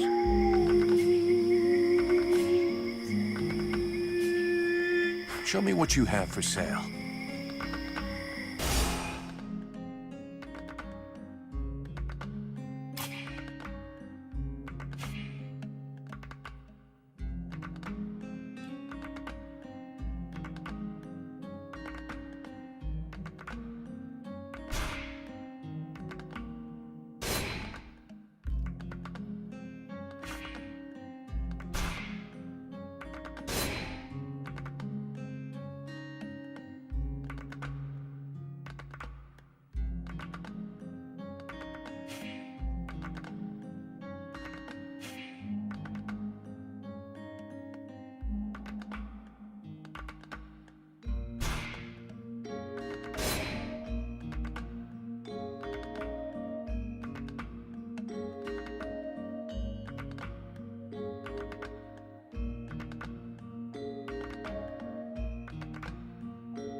Greetings, mercenary.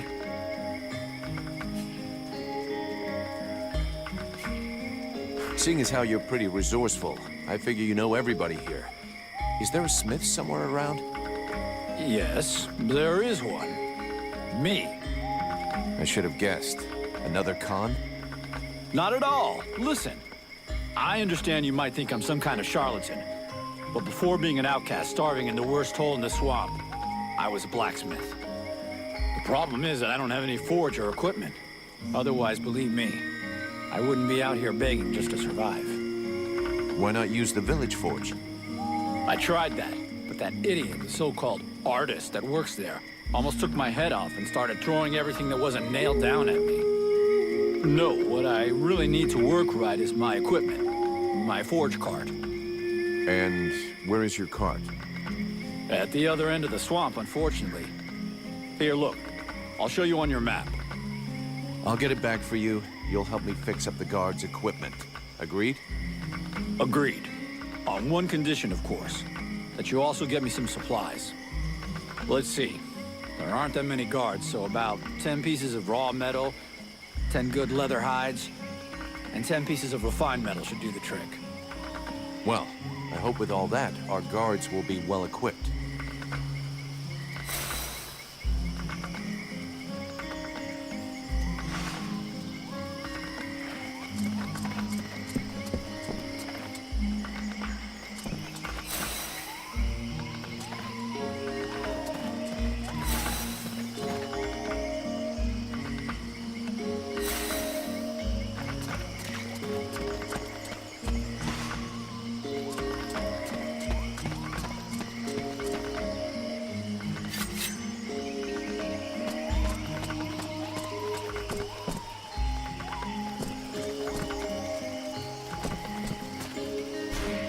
Gods, these people are amateurs.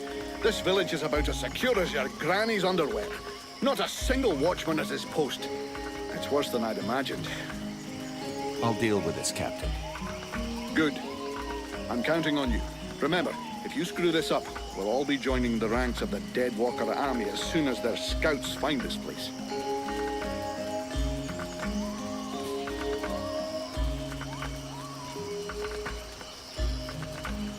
You wanted the Freeborn Blades to help the villagers. Is that still happening? As long as we have to stay here, yes. Why? The villagers told me about a beast. I have to find its lair. Hawk talked to me about that a while ago. He said he'd found some suspicious-looking tracks that led back to the northern swamps. I'll go and follow the tracks. Where's Hawk? No idea. I sent him off to scout that part of the swamp, but he hasn't reported back yet.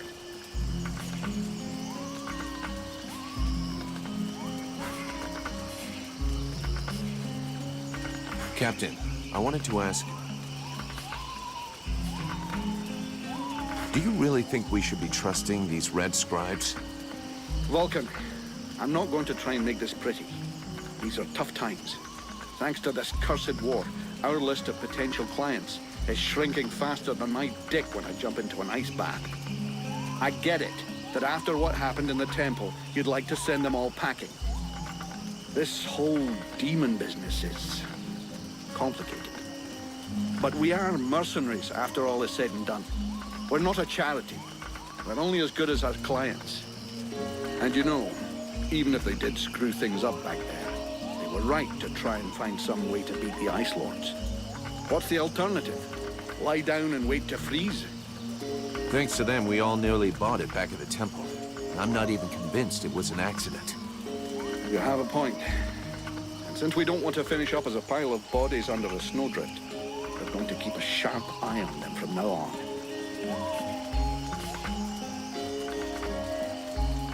Do you think the company is going to make it? Of course. The Blades have always come through. They've existed for more than 2 centuries, and they won't give up now. Not during my watch. But to tell you the truth, we're not looking too fresh. Not with the losses we took back at the temple. And as for new recruits, it's been what? A year or more since we found anyone worthwhile. Most of us were recruited when the war began, and there aren't many of us left. The only available recruits now are either cowards, deserters, or kids. If we're gonna hold this village, we're going to have to do it using the locals, even though most of them look like they couldn't organize a party in a brewery. As soon as we've recovered a bit, we'll break camp and head for Carolthas. I already sent some of the blades ahead to see if they could find any new recruits. With a bit of luck, they'll come up with something better than one-armed, no-legged trolley rollers. Why did we fall back to the swamp? The Red Scribes knew of this place and said that we'd be safe here for a while. And apart from a few repulsive beasties creeping around outside the walls, it's actually quite peaceful. I don't think I'd buy a house here, though, would you? So we'll heal our wounded, try and learn what's happening to you, and then get the hell out of here.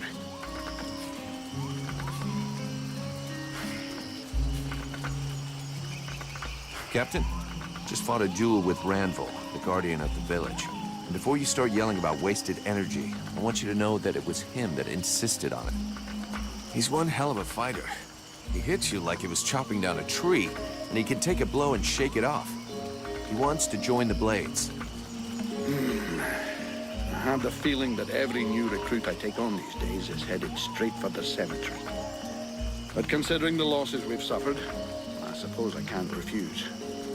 Bring him here to me. I'll check him out.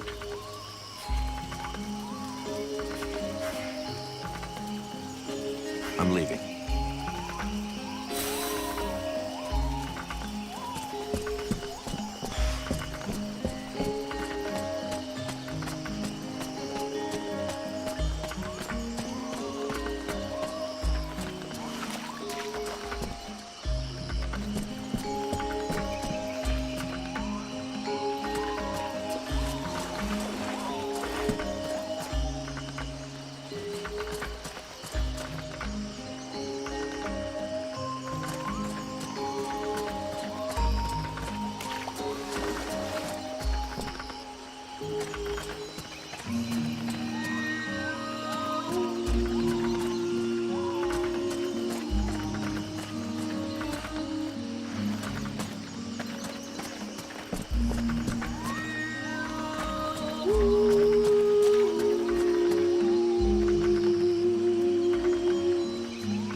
The mercenary salutes you, knight.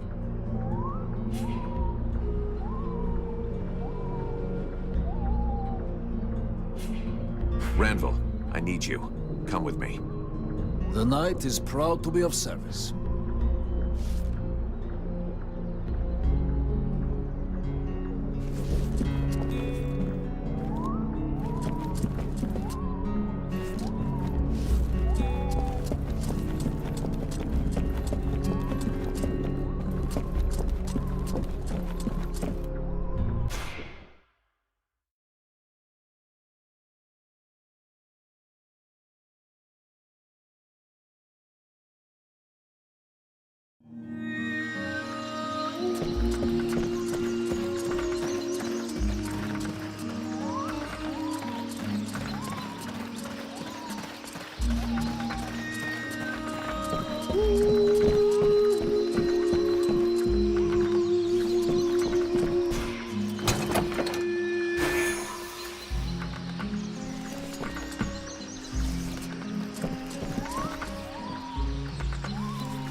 Vulcan, I do love our little chats, but shouldn't you be doing something?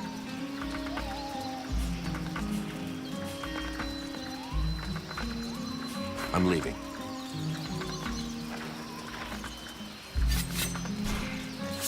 The mercenary salutes you, Knight.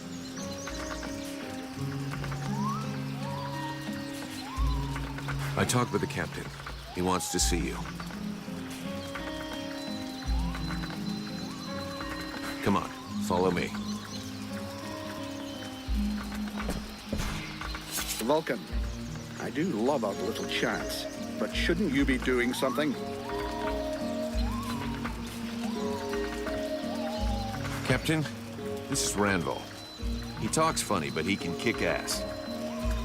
So, it's Randall, is it? That is the knight's name. How can he prove his valor to you? Alrighty then. I'm glad you warned me that he talks a bit funny. Right then, laddie. All you have to do is fight a duel with me. And do your best.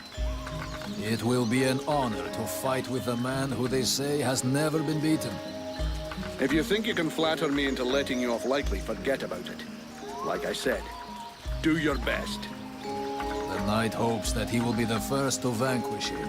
He will not hold back his blows. That's more like it. Let's see what you've got, laddie. Not bad. Not bad at all. Welcome to the Freeborn Blades, my boy. We were starting to be seriously short of fighters worthy of the name, and you fight like a man. Though you're a ways off from beating me. Vulcan! He's your recruit. You can take care of him. Go on. Away with you. Welcome to the Freeborn Blades, friend. Don't take it so hard. The entry fight is a humiliation we all had to go through. Me included. The captain deserves his post and his reputation. He is an exceptional warrior. The knight will be proud to serve under his orders. After such a combat, the knight will need to rest for a moment. He asks that his friend, and now brother, come to find him when he has need. Okay. See you later.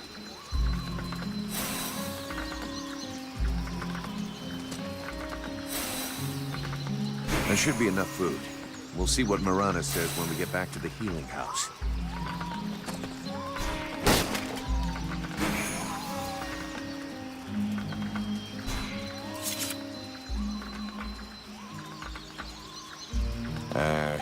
Anybody home?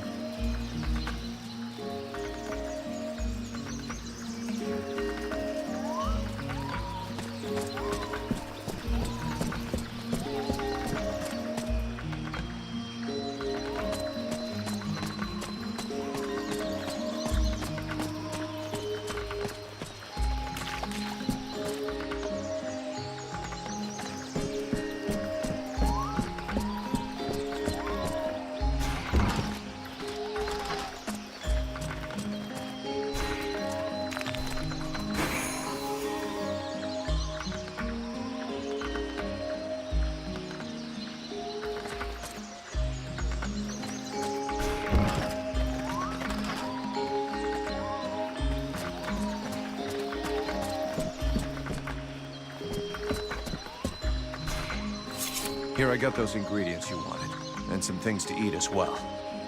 This is very generous of you. I promise you this will save many lives. What is the point? As useless as bandaging a corpse. That just leaves the health potions. I brought you everything you asked me for. Yes, we are making progress. Is there anything else?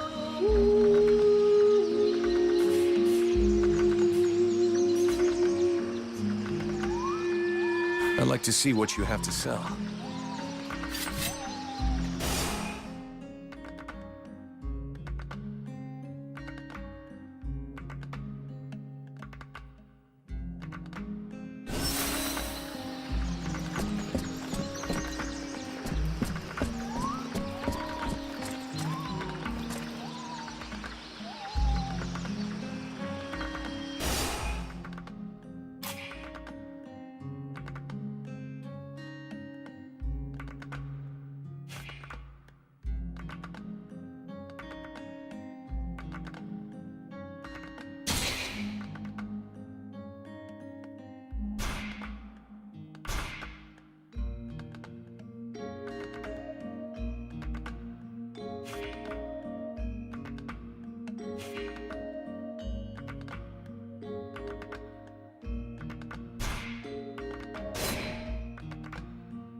It's frustrating. I feel completely useless here.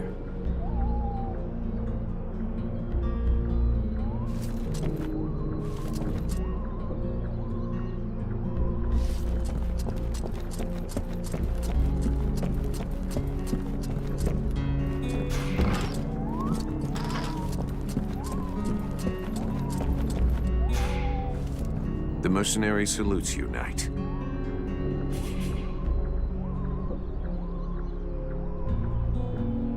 Ranville, I need you. Come with me. The knight is proud to be of service.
my cart, damn it! That's my cart! It was a pain in the ass getting it here from the middle of the swamp, so I strongly suggest you fix the forge.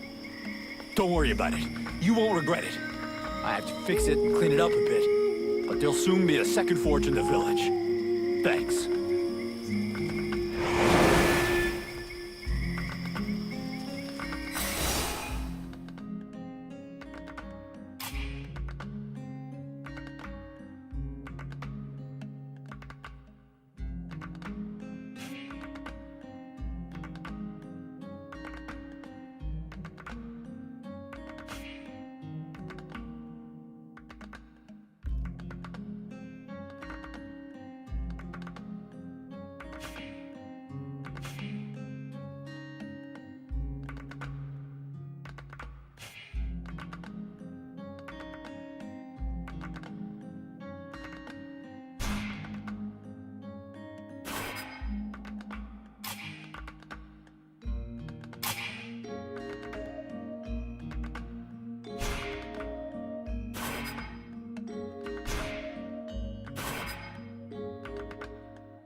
chrysalids attacking.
Time to wake up.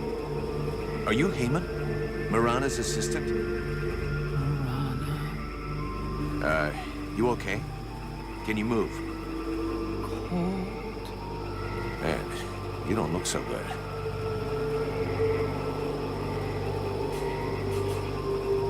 Come on, we'll go back to the village. Mirana will take care of you.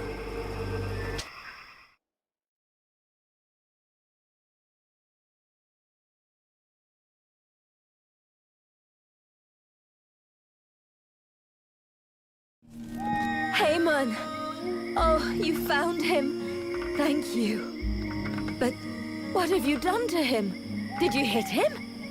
He was like this when I found him in the swamps. He followed without complaint, but never said a word. He must be in a state of shock.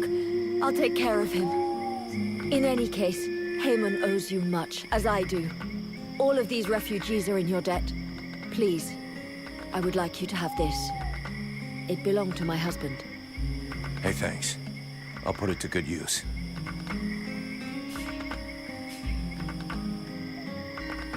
Let's talk about your healing house.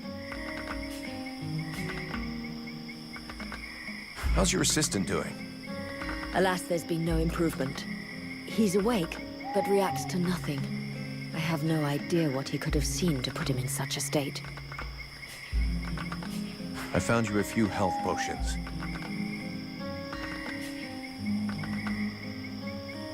Here, I hope these will help cover your needs for a little while. They will prove very useful, I promise you. And thank you. You got everything you need, I think. Thank you for your help. But don't fool yourself. With all of these refugees, I never have everything we need. If you ever have any extra food or ingredients, I'd be happy to buy them from you. I'll keep that in mind.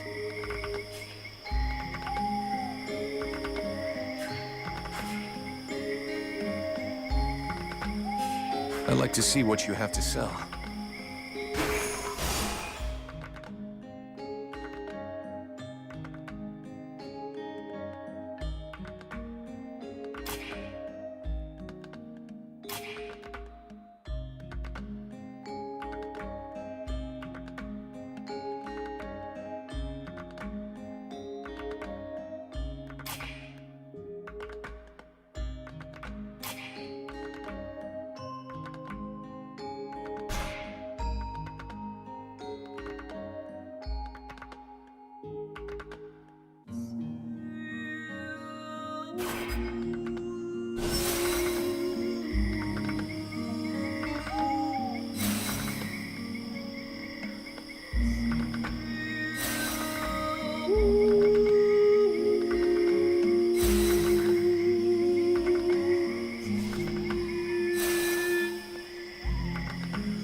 So, you have returned.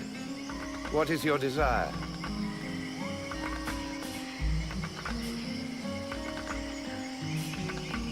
Show me what you have for sale.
guys who dog meat, but their equipment still seems to be in good shape.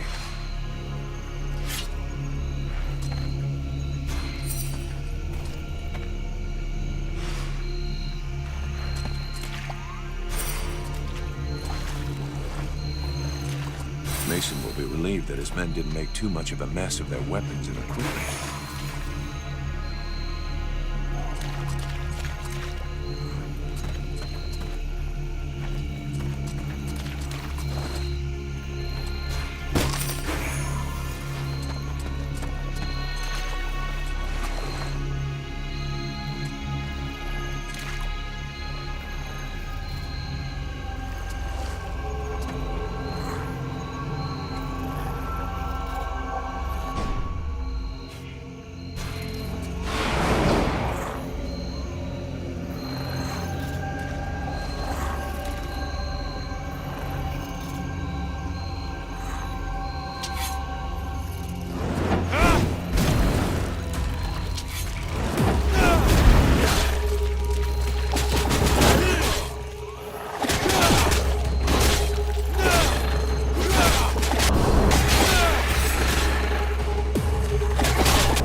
You don't look much like a good luck charm. Fuck.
My hero! You did it! You're so big and strong. Now would you kindly get me out of this stinking cage? Do not do it! I know this woman. She is not here by accident. She is a witch. If you free her, we all run the risk of falling under the power of her magic. But Father, we can't just let this poor person die here. It would be inhuman. Inhuman? That is exactly what she is, my child. He's the wicked one. Aeolus, is it not? He's the one who imprisoned me, with no food or water, and barely clothed. I what? You lying bitch! Don't listen to her. Father? She is trying to manipulate you. Use your brain, child. I'm begging you, get me out of here. I can't hold on much longer. Who are you? My name is Edwin. The ignorant will tell you that I'm a witch, a sorceress, or even a necromancer. The truth is much simpler and more socially acceptable. I am, in fact, a magician. But neither as powerful nor as evil-minded as they think me. She lies to thee. She is hiding something, and it is not her body. You would say that. I beg your pardon. No, nothing. Believe me, she is powerful. She is evil, and she is a danger to us all. You seem to know a lot about her. What the hell are you doing here anyway? The steward asked me to look into a dark power that has been affecting some of the villagers. Something evil. And my search has led me here. It is no coincidence. That cursed woman is the cause. I wouldn't expect him to admit to keeping a woman captive in the swamps for his own evil purposes. Nonsense.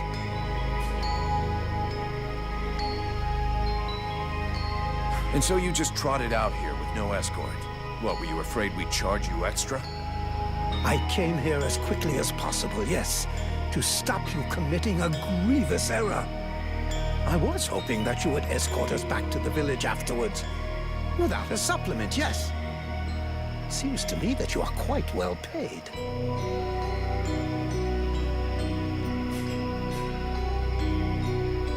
I've never been in the habit of just letting people die like animals in a cage, whatever their crimes may be. This woman doesn't look like a dead walker. That's enough for me. We'll take it back to Valvanor, and you can tell your stories to them.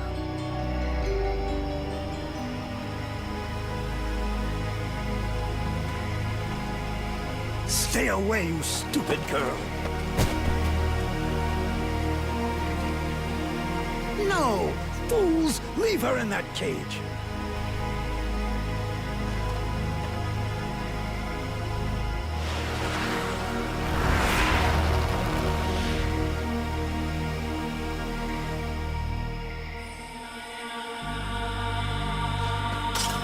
Now meet your eternity.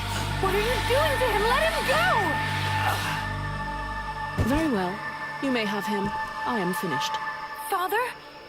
Father! Oh no, no! This can't be happening! You're gonna wish you had died back there in that cell, you sick bitch! Wait, wait! If I am to die, I wish to know who stands before me.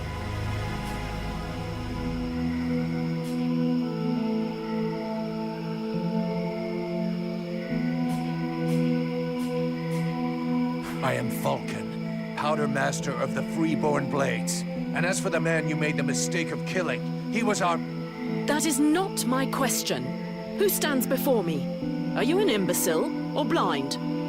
I might be the mercenary who is going to grab you by your snake of a tongue and throw you into the darkest pit he can find. From what I can see, you're an imbecile, incapable of piercing the face that hides the true nature of the Red Scribes. Well, I can pierce your face, if that's all you want, in several places. Mock, if you like. Lamb that you are. You insist on believing that your employers are only scholars, curious and inoffensive. Can you not see more? Red Scribes, Ice Lords, they come from the same mold, and they want the same thing. Some are simply more successful in their efforts. Aeolus thought I possessed knowledge which he could use to become the equal of the Ice Lords. That's why he questioned me.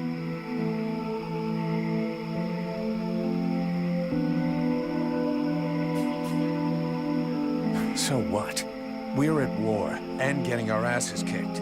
We can't really blame him for trying to find a way to stop the Deadwalkers. Of course. It was for the good of all that I was captured and sequestered here in secret. It was to protect freedom that I was starved, tortured, and humiliated for weeks on end. It was goodwill and kindness that made him enslave a monster to guard my prison. Oh yes, I heard them, all of the screams. That beast did not lack for meat. No, indeed. Yes, in truth, the scribe was such a brave man that it was only for the happiness of his darling daughter that he tried to stab her. That's ridiculous! You are the monster! You're a liar! My father wasn't like that! A liar! You murderer! You'll pay for what you did! Sybil, wait! Shit. Ranval. You think you could find the girl and get her back to the village safe and sound? Yes. The knight will leave now to search for her. Thanks. Witch, I suggest you behave yourself if you don't want to find yourself back rotting in that cell of yours. I'm far from finished with you. I have questions.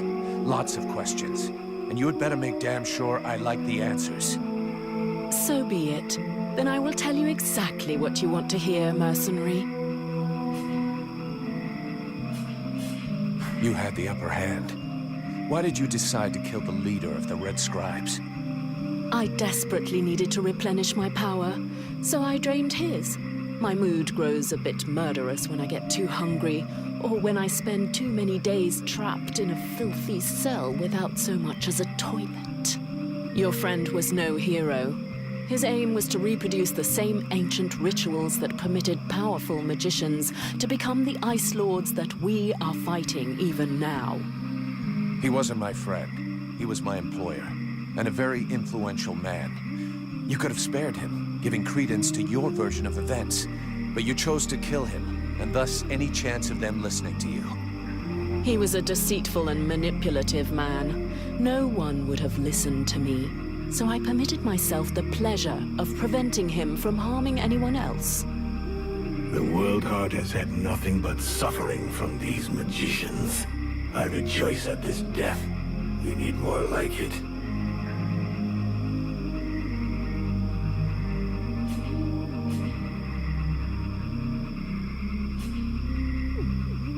Let's say I understand your reasons, but it was still a reprehensible thing to do that has put us both in a seriously shitty situation. We're going to have to play this right in Valvanor. We'll try to talk with a steward, or the Red Scribes will lynch you without a second thought. We? Am I to infer that you're going to help me, gentle mercenary? Somebody has to deal with it. You seem to take pleasure in exposing yourself. To trouble, I mean. It's true. I hate denying myself a little pleasure, but I'm not worried about the outcome. Aeolus's daughter saw everything. She is an innocent, and will confirm everything that happened here. All you need to do is deliver your model prisoner to your steward. Besides Aelas, did you see any of the other Red Scribes? I was drugged before being brought here. Aeolus is the only scribe who came to visit me during my captivity. But his second-in-command must have known, although I don't know exactly how much Aeolus was able to manipulate his puppets. If they are all as naive as his daughter, I imagine the temptation must have been great. The Red Scribes performed a ritual in an ancient temple. Does that mean anything to you? So that's the reason why he disappeared. The ritual was designed to augment his power. Had it succeeded, he would have become an accomplished magician, the first step toward becoming an Ice Lord. Given the ease with which I killed him, I suspect the ritual was a failure, or at least a partial failure.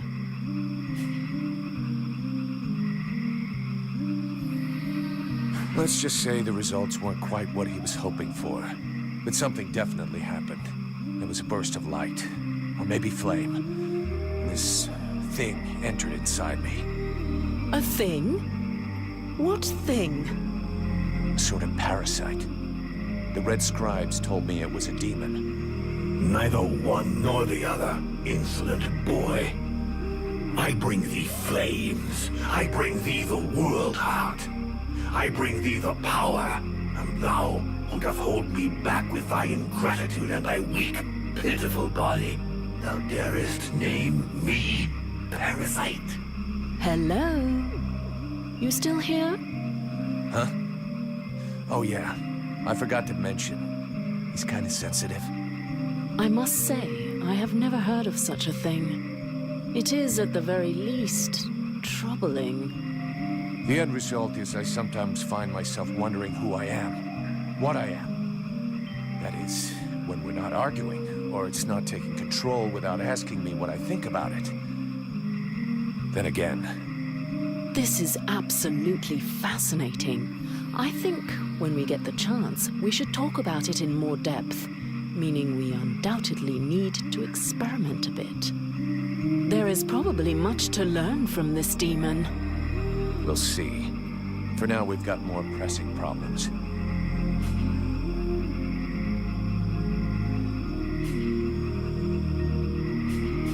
Let's finish this discussion in Valvanor. We better get back before they send a battalion out to look for us.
be pissed, but I gotta go face him. Well, first go see your steward before the villagers decide to burn me at the stake.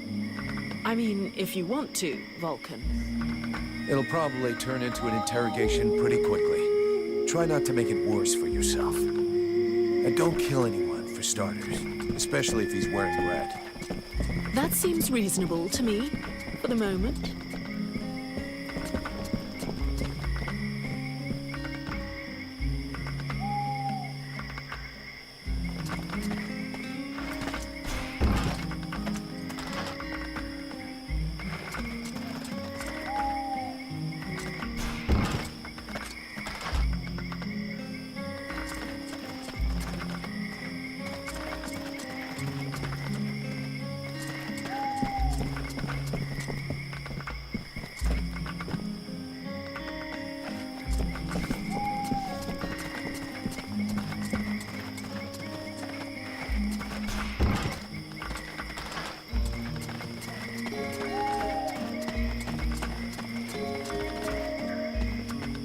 Is it true you killed the beast?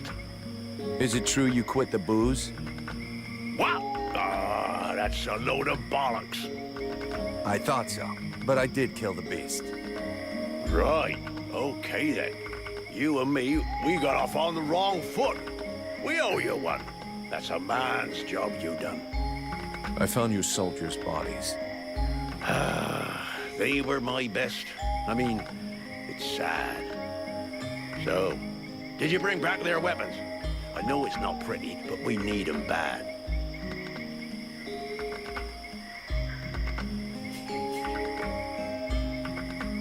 Yeah, I brought you back their stuff. I just hope it helps the survivors. Oh, I suppose it's better than nothing. I know I said I wasn't gonna pay you, but those lads won't be collecting their pay, so here, you have it.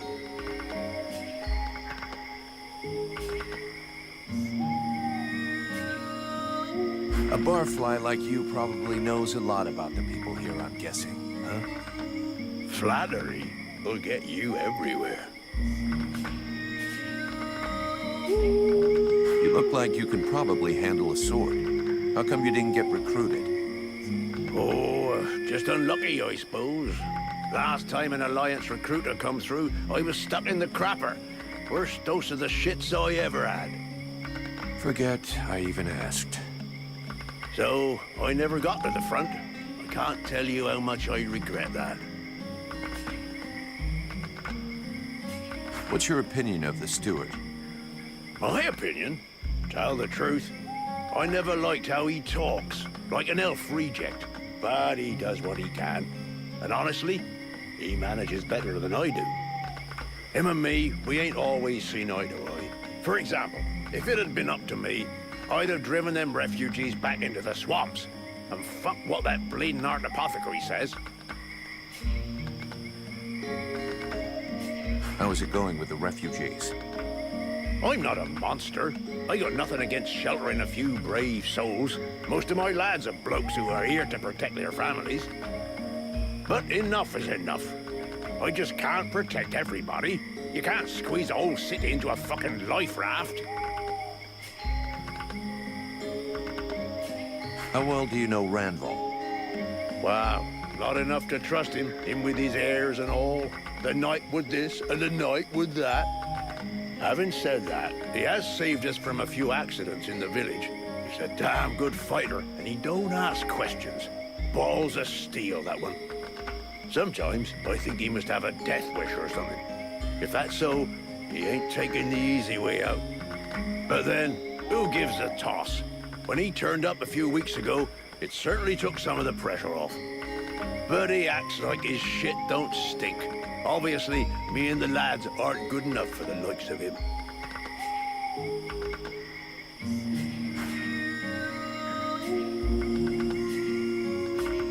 About those sentry guards. I'm going.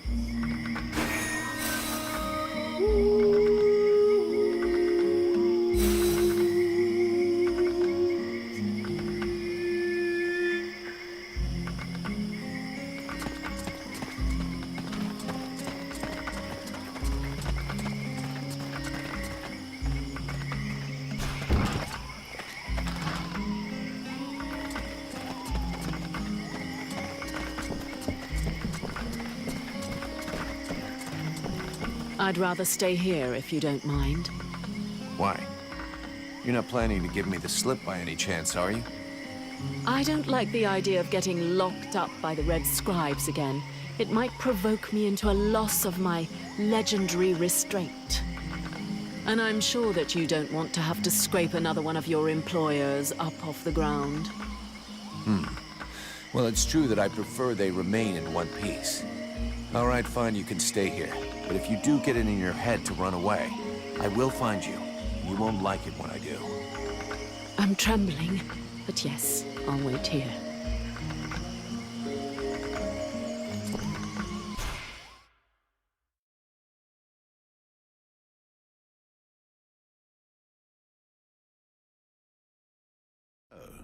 Did you find this famous beast? Found it and killed it. But don't hold your breath waiting for its fur for next winter, because I didn't bring it back for you. Excellent news. I knew the village could count on you. Actually, not so excellent. Alis is dead. Dead? But no, that's not possible. Are you sure? When it doesn't move and it doesn't breathe and it looks at you with an even stupider gaze than one of your guards, that generally means it's dead, yeah. I demand that you show some respect. The Red Scribes are a precious help to us here. Aeolus was a useful man, a good man, and he was under your care.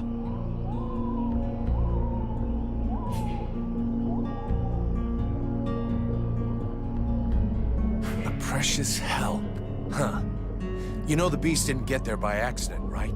Your precious friends put it there to guard a woman that they've been secretly holding prisoner for weeks. A woman?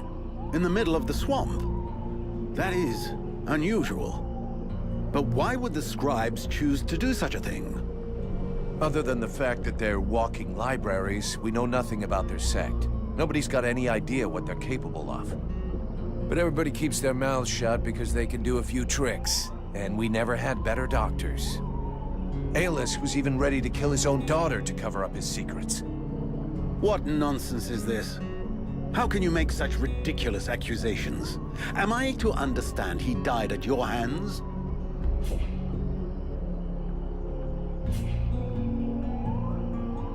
He turned up all alone at the place where I fought the beast. No guide, no escort. He knew the way. And after coming after Sybil, he tried to kill his captive to shut her up. There was a fight, and he didn't survive. What madness. What do you know of this prisoner? If Aeolus held her captive, she must have been dangerous.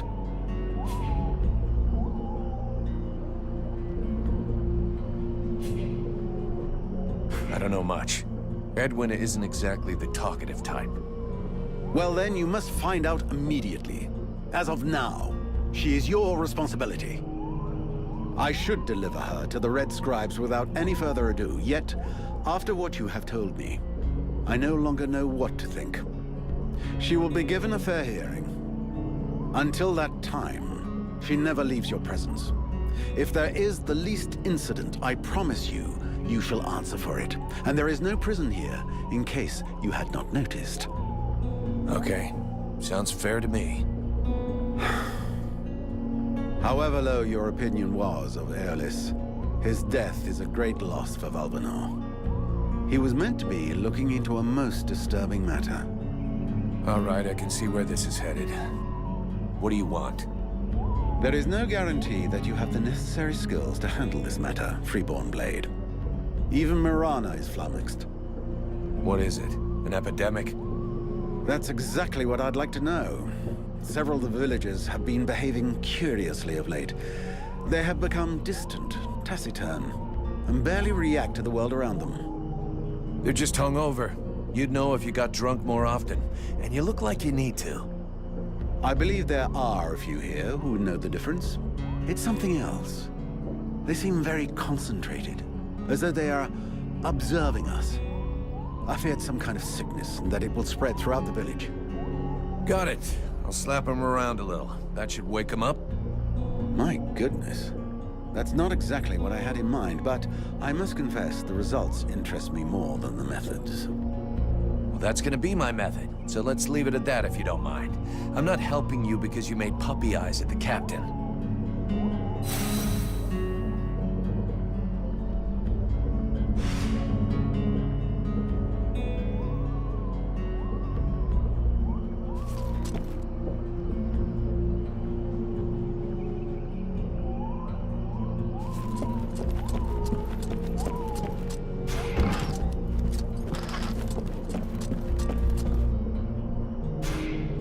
Greetings, mercenary.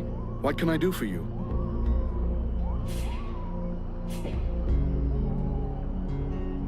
So are you getting on with the cure to wake up the prince?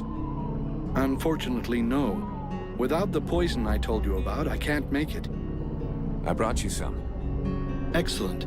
Just give me some time to prepare the cure and administer it to him. It doesn't seem to be working. I was wondering too, a cure made from poison? If it kills him, you know you'll get it too, right, Doc? A lot you know. Lots of cures are made from poisons. But I have to admit that for the moment, he's not responding to the treatment. Shit. All that for nothing. Well, we tried.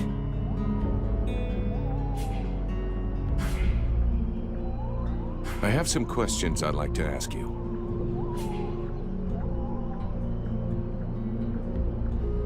Did you know about Edwin? Are you asking if I helped ALS? No, not voluntarily at any rate. Our late Grand Master asked me to carry out a medical examination of the woman while she was still our guest. Of course, he wanted me to be discreet, so I couldn't really examine her. What did you learn? Apart from the fact that your friend looks like a woman, human and in perfect health, nothing. So everything's normal? Apparently, but as I said, I wasn't allowed to examine her. Everything looks normal, which isn't exactly the same thing. To get back to your initial question, the only part I played in the story was to give our Grand Master a powerful soporific. He must have used it to capture her, but believe me, I had absolutely no idea who the victim was going to be.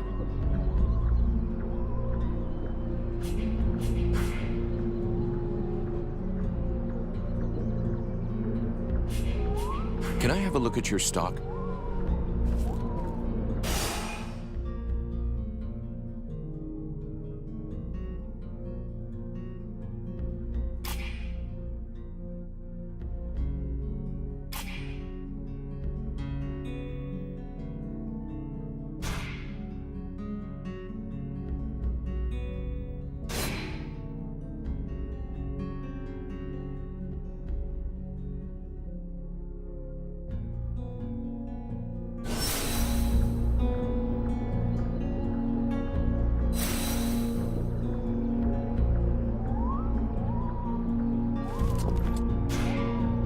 Tell me, is it true that you're the demolitions man for the Freeborn Blades?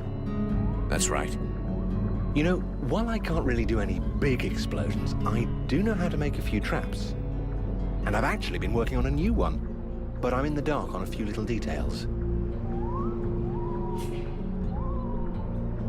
Let's hear it. What's on your mind? Yeah, that might sound a little twisted. Using sharp pieces of scrap metal, such as nails or small blades. That's not a bad idea. The basic idea is fine, but there's a good chance we won't find the stuff we need around here. But we could replace the tar with... And do you think we'll get similar results with these new materials? Maybe even better. A little messy, but effective? Oh, hell yeah. I'll give you a list of the stuff we'll need. I'll let you go out and find it all. We'll meet back up in a few hours and assemble it, okay? Perfect.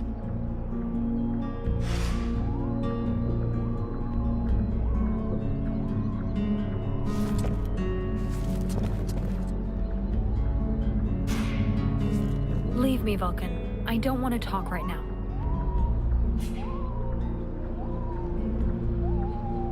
No, I'm staying. We have to talk about what happened.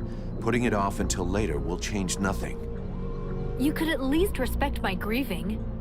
You're whining because you just found out your dear daddy was a son of a bitch, right? Don't say that. He was my father. Right. Your father, who tried to kill you. I don't believe he would have done that. He must have had his reasons. Maybe he wanted to scare me. His reasons? I wonder what kind of reason he had for holding a woman prisoner in the swamps and leaving her to starve. Even I find that disgusting. She was dangerous. She killed him. I'm not saying she did the right thing, but if it wasn't for her, you'd be dead.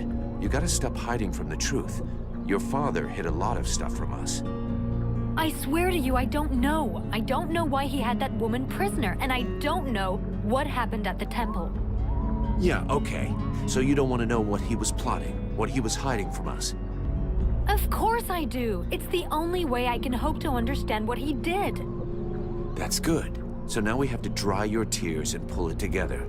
Since you obviously didn't know what he was up to, you are the only Red Scribe that I can trust. If you want to avenge your father, or even understand him, you're gonna have to help me. But I warn you, I can't stand crybabies, got it? Yes, I get it. Your bluntness is eloquent. But don't worry, I'll be there when you need me.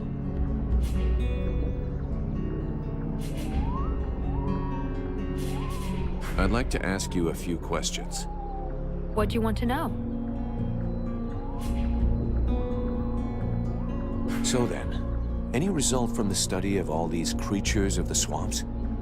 The sickles have a power that depends on their growth. The biggest ones are the most dangerous. Up close, their attacks can be frenetic and extremely dangerous. They can also leap onto their prey.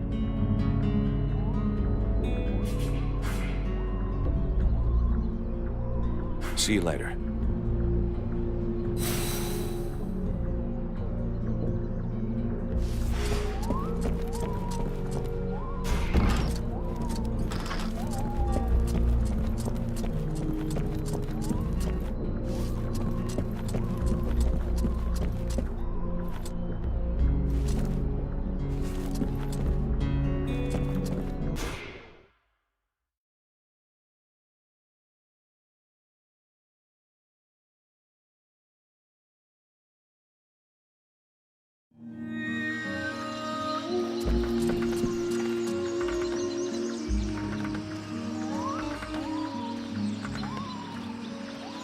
As I understand it, some people are behaving even more stupidly than they normally do? That's right. They have asked me to check it out. Perfect. I'll come along with you. Hang on. What is your interest in all of this? Don't tell me it's the pleasure of my company. Well, it is a rare pleasure following along behind a fire-breathing trooper. A trooper who pulled you out of the death pit you were stuck in? Now that you mention it, it's true that you do exude a certain smoldering heat. And besides, I feel so very alone here, surrounded by hatred and suspicion. Plus, if I tag along with you, I might at least get to know you better. Okay, fine. Follow me.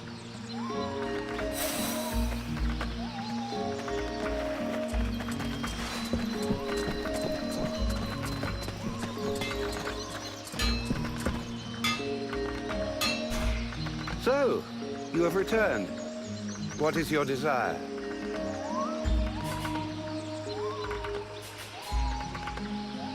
There are reports of suspicious-looking people around. Have you seen anybody like that? Suspicious-looking people? I most certainly have. There was one in here shamelessly wasting my time. Oh, in fact, I think he's still here. Don't push my patience too far, Elf. It could turn out to be a very painful mistake.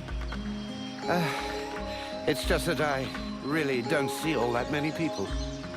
There might have been a guard who seemed a bit overly taciturn to me. Not that I'm complaining, of course, but I don't even know his name. Well, that was helpful. Show me what you have for sale.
So, you have returned.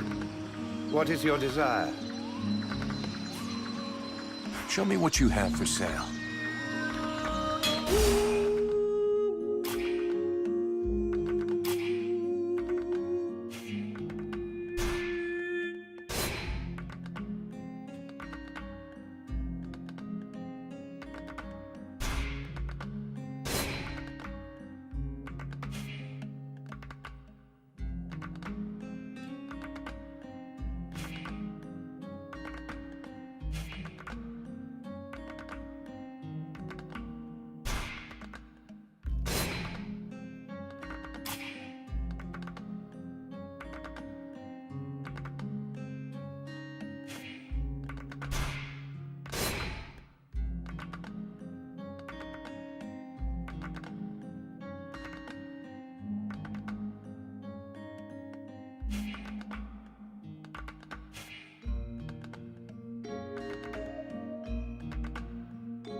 Vulcan.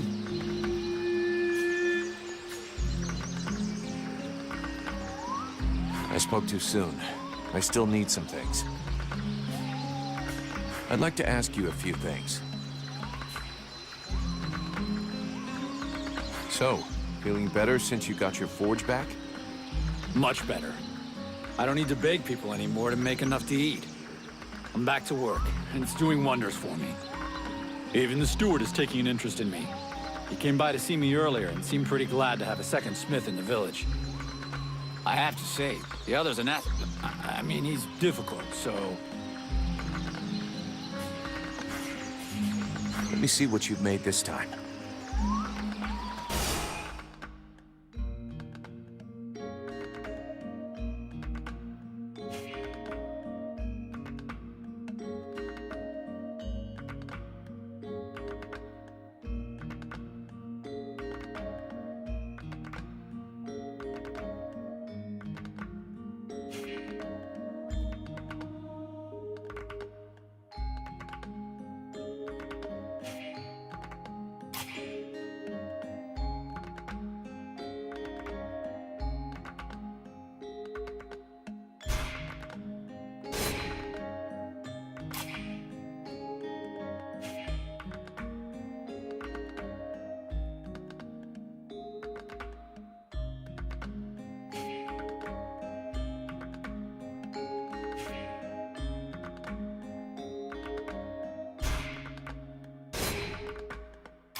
What did you do to Aeolas? I never laid a finger on him, Captain. But if you want my opinion, I think he screwed us over. So you had to kill him? That was our fucking employer. Could you not take 2 goddamn seconds to think about that? I didn't kill him. It was this woman, Edwin. She killed him. That's what they told me. That doesn't change the fact that that dish rag of a scribe was our client. And your job was to protect him. If he was trying to fuck us over, it's up to me to deal with that. And for a starter, where did this wee tart that's spilling out of her dress come from? She was his prisoner in the swamp. Looks like he was trying to get information out of her, which he obviously didn't give him, considering she's still alive. All right, then. Maybe she can be of use to us. I already spoke with Aeolas's assistant. Seems he pulled the wool over their eyes as much as he did ours. They're petrified. So they've agreed to honor their contract with us. I need you to get this Edwin woman to talk. I want to know where she's from, who she is, who she works for. All of it. Watch out for the red scribes. You don't want to get fooled twice. Understood, Captain. I'll check it out. If you can find Hawk, tell him to get his arse back here. I sent him out on a recon mission and he still hasn't come back. Do you think something happened to him?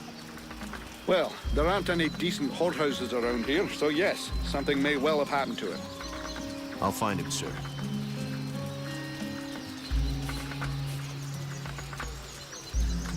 Captain, have you had any news about Hawk?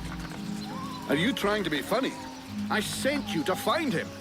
Is that demon of yours eating away your tiny brain or what?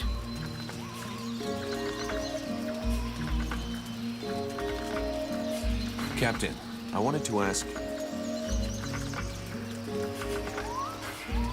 I'm leaving.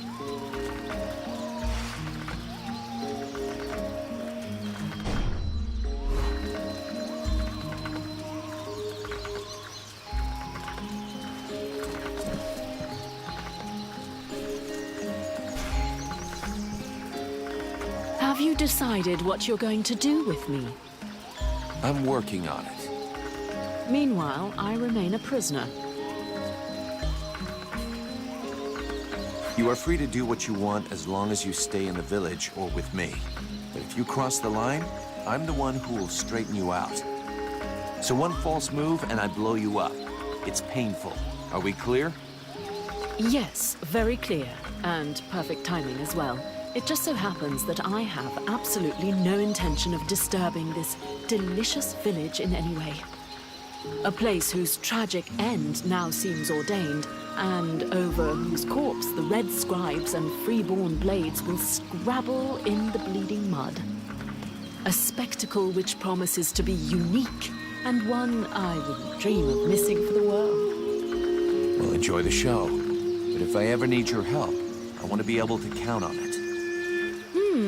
Very well. You may consider that we have an arrangement.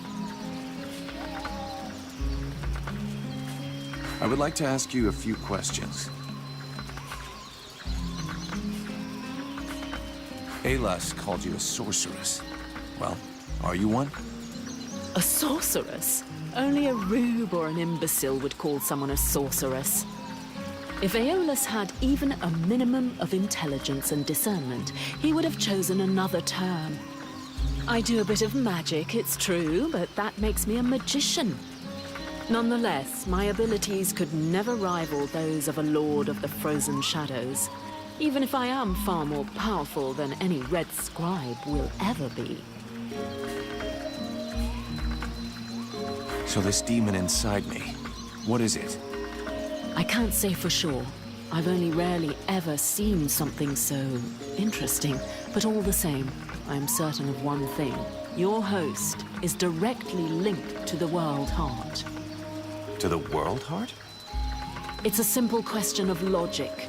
The ritual performed by the scribes had to make contact with the World Heart somehow. Your affinity for flames is a crucial clue. Okay, but what's my role in all this? For now, you are the vehicle. You'll have to decide if you're going to use its power or just be a simple vessel. Can we win this war? You already know the answer. What was the last battle the Dead Walker army lost? I never heard of them losing a battle. In fact, the last time was 12 years ago. In those days, Vertiol didn't even know the Lords of the Frozen Shadows existed, or that they were at war. This all took place in a kingdom in the northeast. I don't recall the name, but their victory was destined to be short-lived. A few days after having stopped the Dead Walker army, the kingdom was razed to the ground by an even greater offensive. But then it is possible to win a battle. You haven't understood. Whatever the result of a battle, the Dead Walker army feeds. Whether they win or lose, they always prevail. All the bodies that fall are eventually integrated into their ranks. It's a war of attrition. If it were only military victory they sought, yes. But don't forget, they are crafty and intelligent. They can defeat you long before you are overwhelmed by a ruse or by magic. Sounds promising. What do you think about our investigation? They are undoubtedly possessed by some creature, one that is hiding not far away from here. We should go and speak with that model of military rigor, the head of the guards.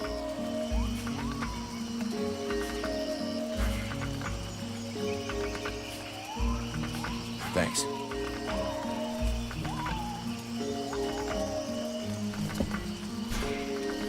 Vulcan, I do love our little chats, but shouldn't you be doing something? You wanted the Freeborn Blades to help the villagers. Is that still happening? As long as we have to stay here, yes. Why? Have you heard about these villagers who were acting strange? Yes, I've had reports about them. The whole thing stinks if you ask me. Take that one over there for an example. The one giving me the fisheye. If we weren't stuck in this place, I'd go over there and put his lights out. I've asked Buffalo to keep an eye on them. If they start getting squabbly, he'll give us a heads up.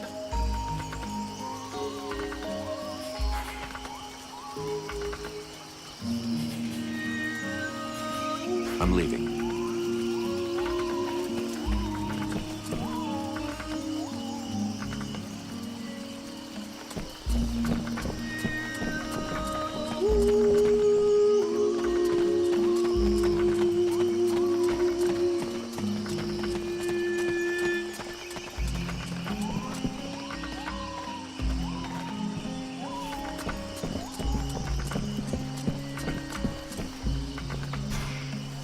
The captain tells me you're keeping an eye on the villagers that are acting weird. Yes. Look at them. You see that couple? Take a good look at the husband. I've seen livelier zombies. It's like he was dead inside. And they aren't the only ones. There must be at least half a dozen of them. But what bothers me is that if you look closely, you can see they're checking everything out. But what's wrong with them? No idea. They look like they're turning into deadwalkers, but the odd thing is how they're spread out. You see how they're placed? They can check out most of the village from where they are.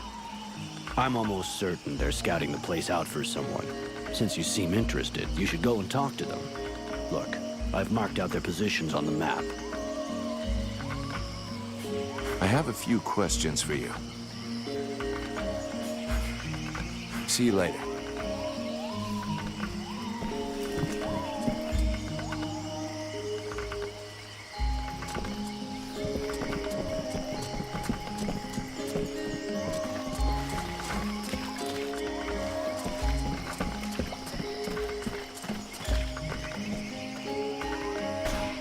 Good day. Are you related to this man? You might say that. Miliev is my husband. I'm called Nigella. Well, do you know what's wrong with him? Have you noticed anything strange about him lately? Well, of course I noticed. He's the one who's a vegetable, not me. Still, I must admit, it's been nice and peaceful.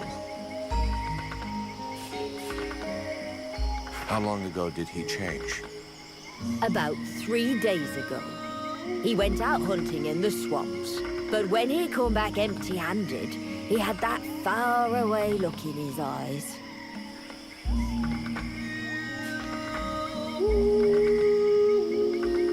Do you have any idea where he goes off to? No, I've got no idea. Not down the tavern, and that's the main thing. It doesn't bother you at all? Let's be honest. Considering the sort of women what are still available in the village, and what a rubbish lover he is, I doubt he's got a mistress. And he's hardly gonna find any gorgeous sluts wandering around the swamps. You might be surprised. You're too kind. I can't decide whether I'm flattered or vaguely insulted. Don't change a thing. You're perfect. So true. Thanks for noticing. Sorry to have bothered you. I'll go. Hello.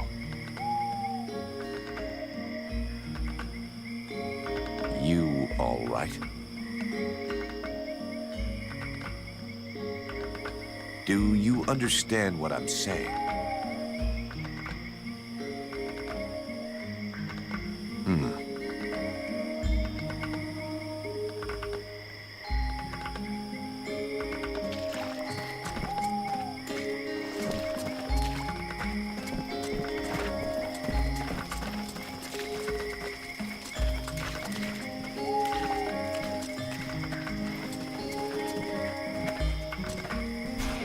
Do you know this woman? Of course I know her. Her name's Agatha, and she's my wife these past 8 years. Even if the old cow treats me like she doesn't know me. What happened to her? Ask her yourself. She don't talk to me no more. I know we had our ups and downs, but still. How long has she been like this? It come over her like a dose of the shits a couple of days ago. See, she goes off with Jervis and the others to go and collect berries in the swamp, and when they comes back, not one of them will talk to me. Where exactly did they go? What? How the fuck should I know? You'll pardon me, but gathering berries is women's work. But at any rate, they never go far. Otherwise, they never come back at all. So she didn't go alone? Jervis is one of Mason's men, isn't he? Yeah, that's him. There were 5 or 6 of them. Why don't you go and ask Jervis? He should be over by the barracks. He'll have a better chance. He'll talk to you if you don't mention me. Is there anything else strange about her, apart from the not talking? Well, she ain't much between the thighs, if that's what you mean. She don't say or do nothing. Just sort of lets me get on with it. She don't even pretend to notice what we're doing. Men. Give them a piece of meat, and they're just a couple of minutes away from satisfaction and sleep. Yeah, sure, but not every man is like that. True. Some are more discerning. Others show the meat a little more respect. I was only trying to give her a nice moment to patch things up between us, sort of. That's not really what I was asking about, to be honest. Oh, sorry. Hang on. There might be something else. I woke up this night, and she weren't there. I must have dozed a half hour before I gone back to sleep, but she never come back. I never saw her again until sunrise. And I imagine you have no idea where she could have gone? None. And she wouldn't say nothing to me, like usual. I hope that bitch ain't off seeing another man. That's all I need. I can't imagine why she would want to do that. You seem like the perfect husband.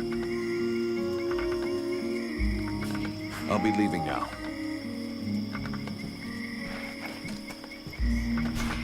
Greetings.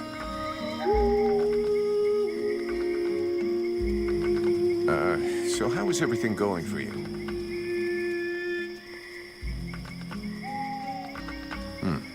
This is going well?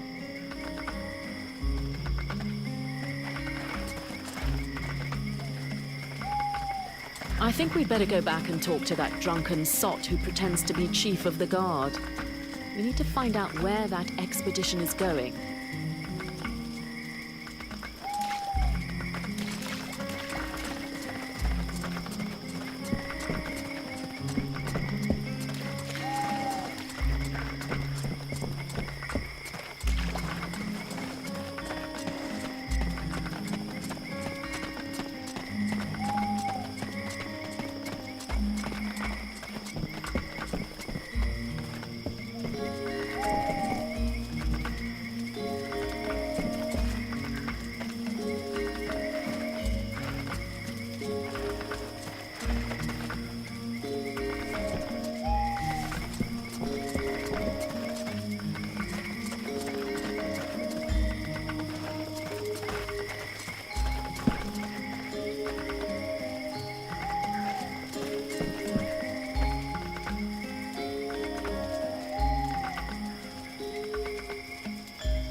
Hello there.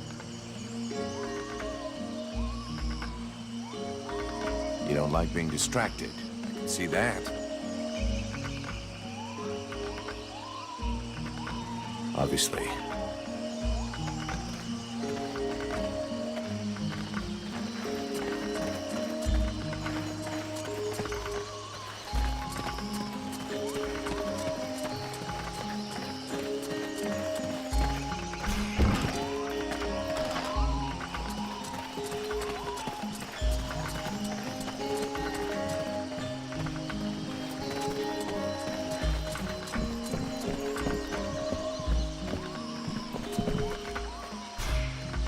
Vulcan, unless I miss my guess.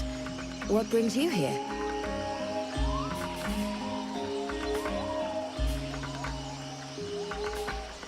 People standing around like statues, no expressions on their faces, eyes empty. Any of that sound familiar?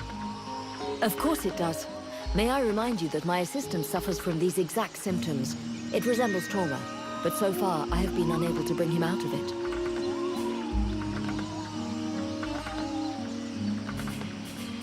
I'll take my leave. See you later.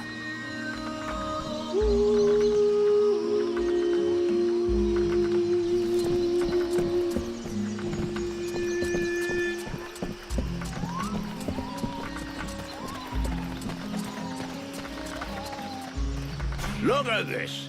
My favorite fucking troublemaker. According to the steward, some of the villagers have been acting strange. Your man Jervis, he seems even more out of it than the rest of your troops. Oh, him, yeah. Last couple of days, he's gone completely stupid. Shit. He's got it, too. He's gonna go all gaga like those other weirdos. The fact that he led all the other weirdos on an expedition didn't surprise you any? Where'd they go? Well, now you mention it, yeah, obviously. It makes sense. They went off toward the southeast, if I remember right. Worthless winesop. Right. I'll check it out. Do you have any suggestions? Hey, I'm not a bloody oracle. Bring me some clues, something concrete, anything, and then I can help you. Okay, I'll come back when I know more.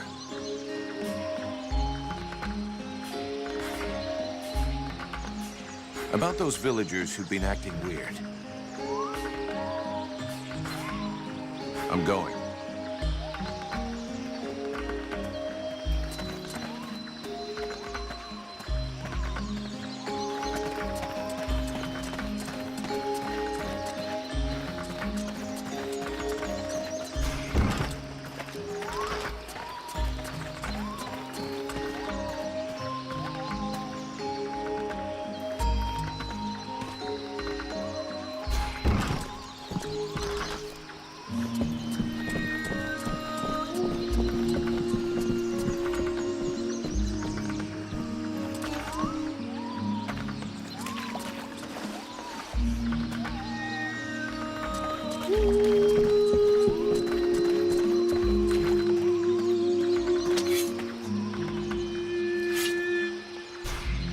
Would you mind if we talk some more about what happened to your husband?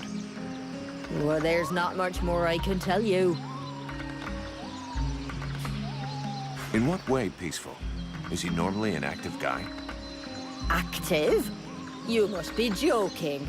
But it's the first time in years I don't have to listen to him whinging and complaining all day long. And I don't know which of the gods I have to thank, but he don't snore no more neither. You mean he sleeps soundly? Well, he sleeps less, if that's what you mean. I've even caught him sneaking out in the middle of the night, but he always comes back after a few hours. Do you have any idea where he goes off to? No, I've got no idea. Not down the tavern, and that's the main thing. It doesn't bother you at all? Let's be honest. Considering the sort of women what are still available in the village, and what a rubbish lover he is, I doubt he's got a mistress. And he's hardly gonna find any gorgeous sluts wandering around the swamps. You might be surprised. You're too kind. I can't decide whether I'm flattered or vaguely insulted. Don't change a thing. You're perfect. So true. Thanks for noticing.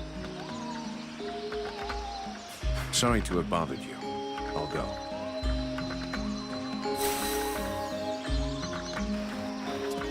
We now know that our strange patients are going out at night. So, let's find out where they're going.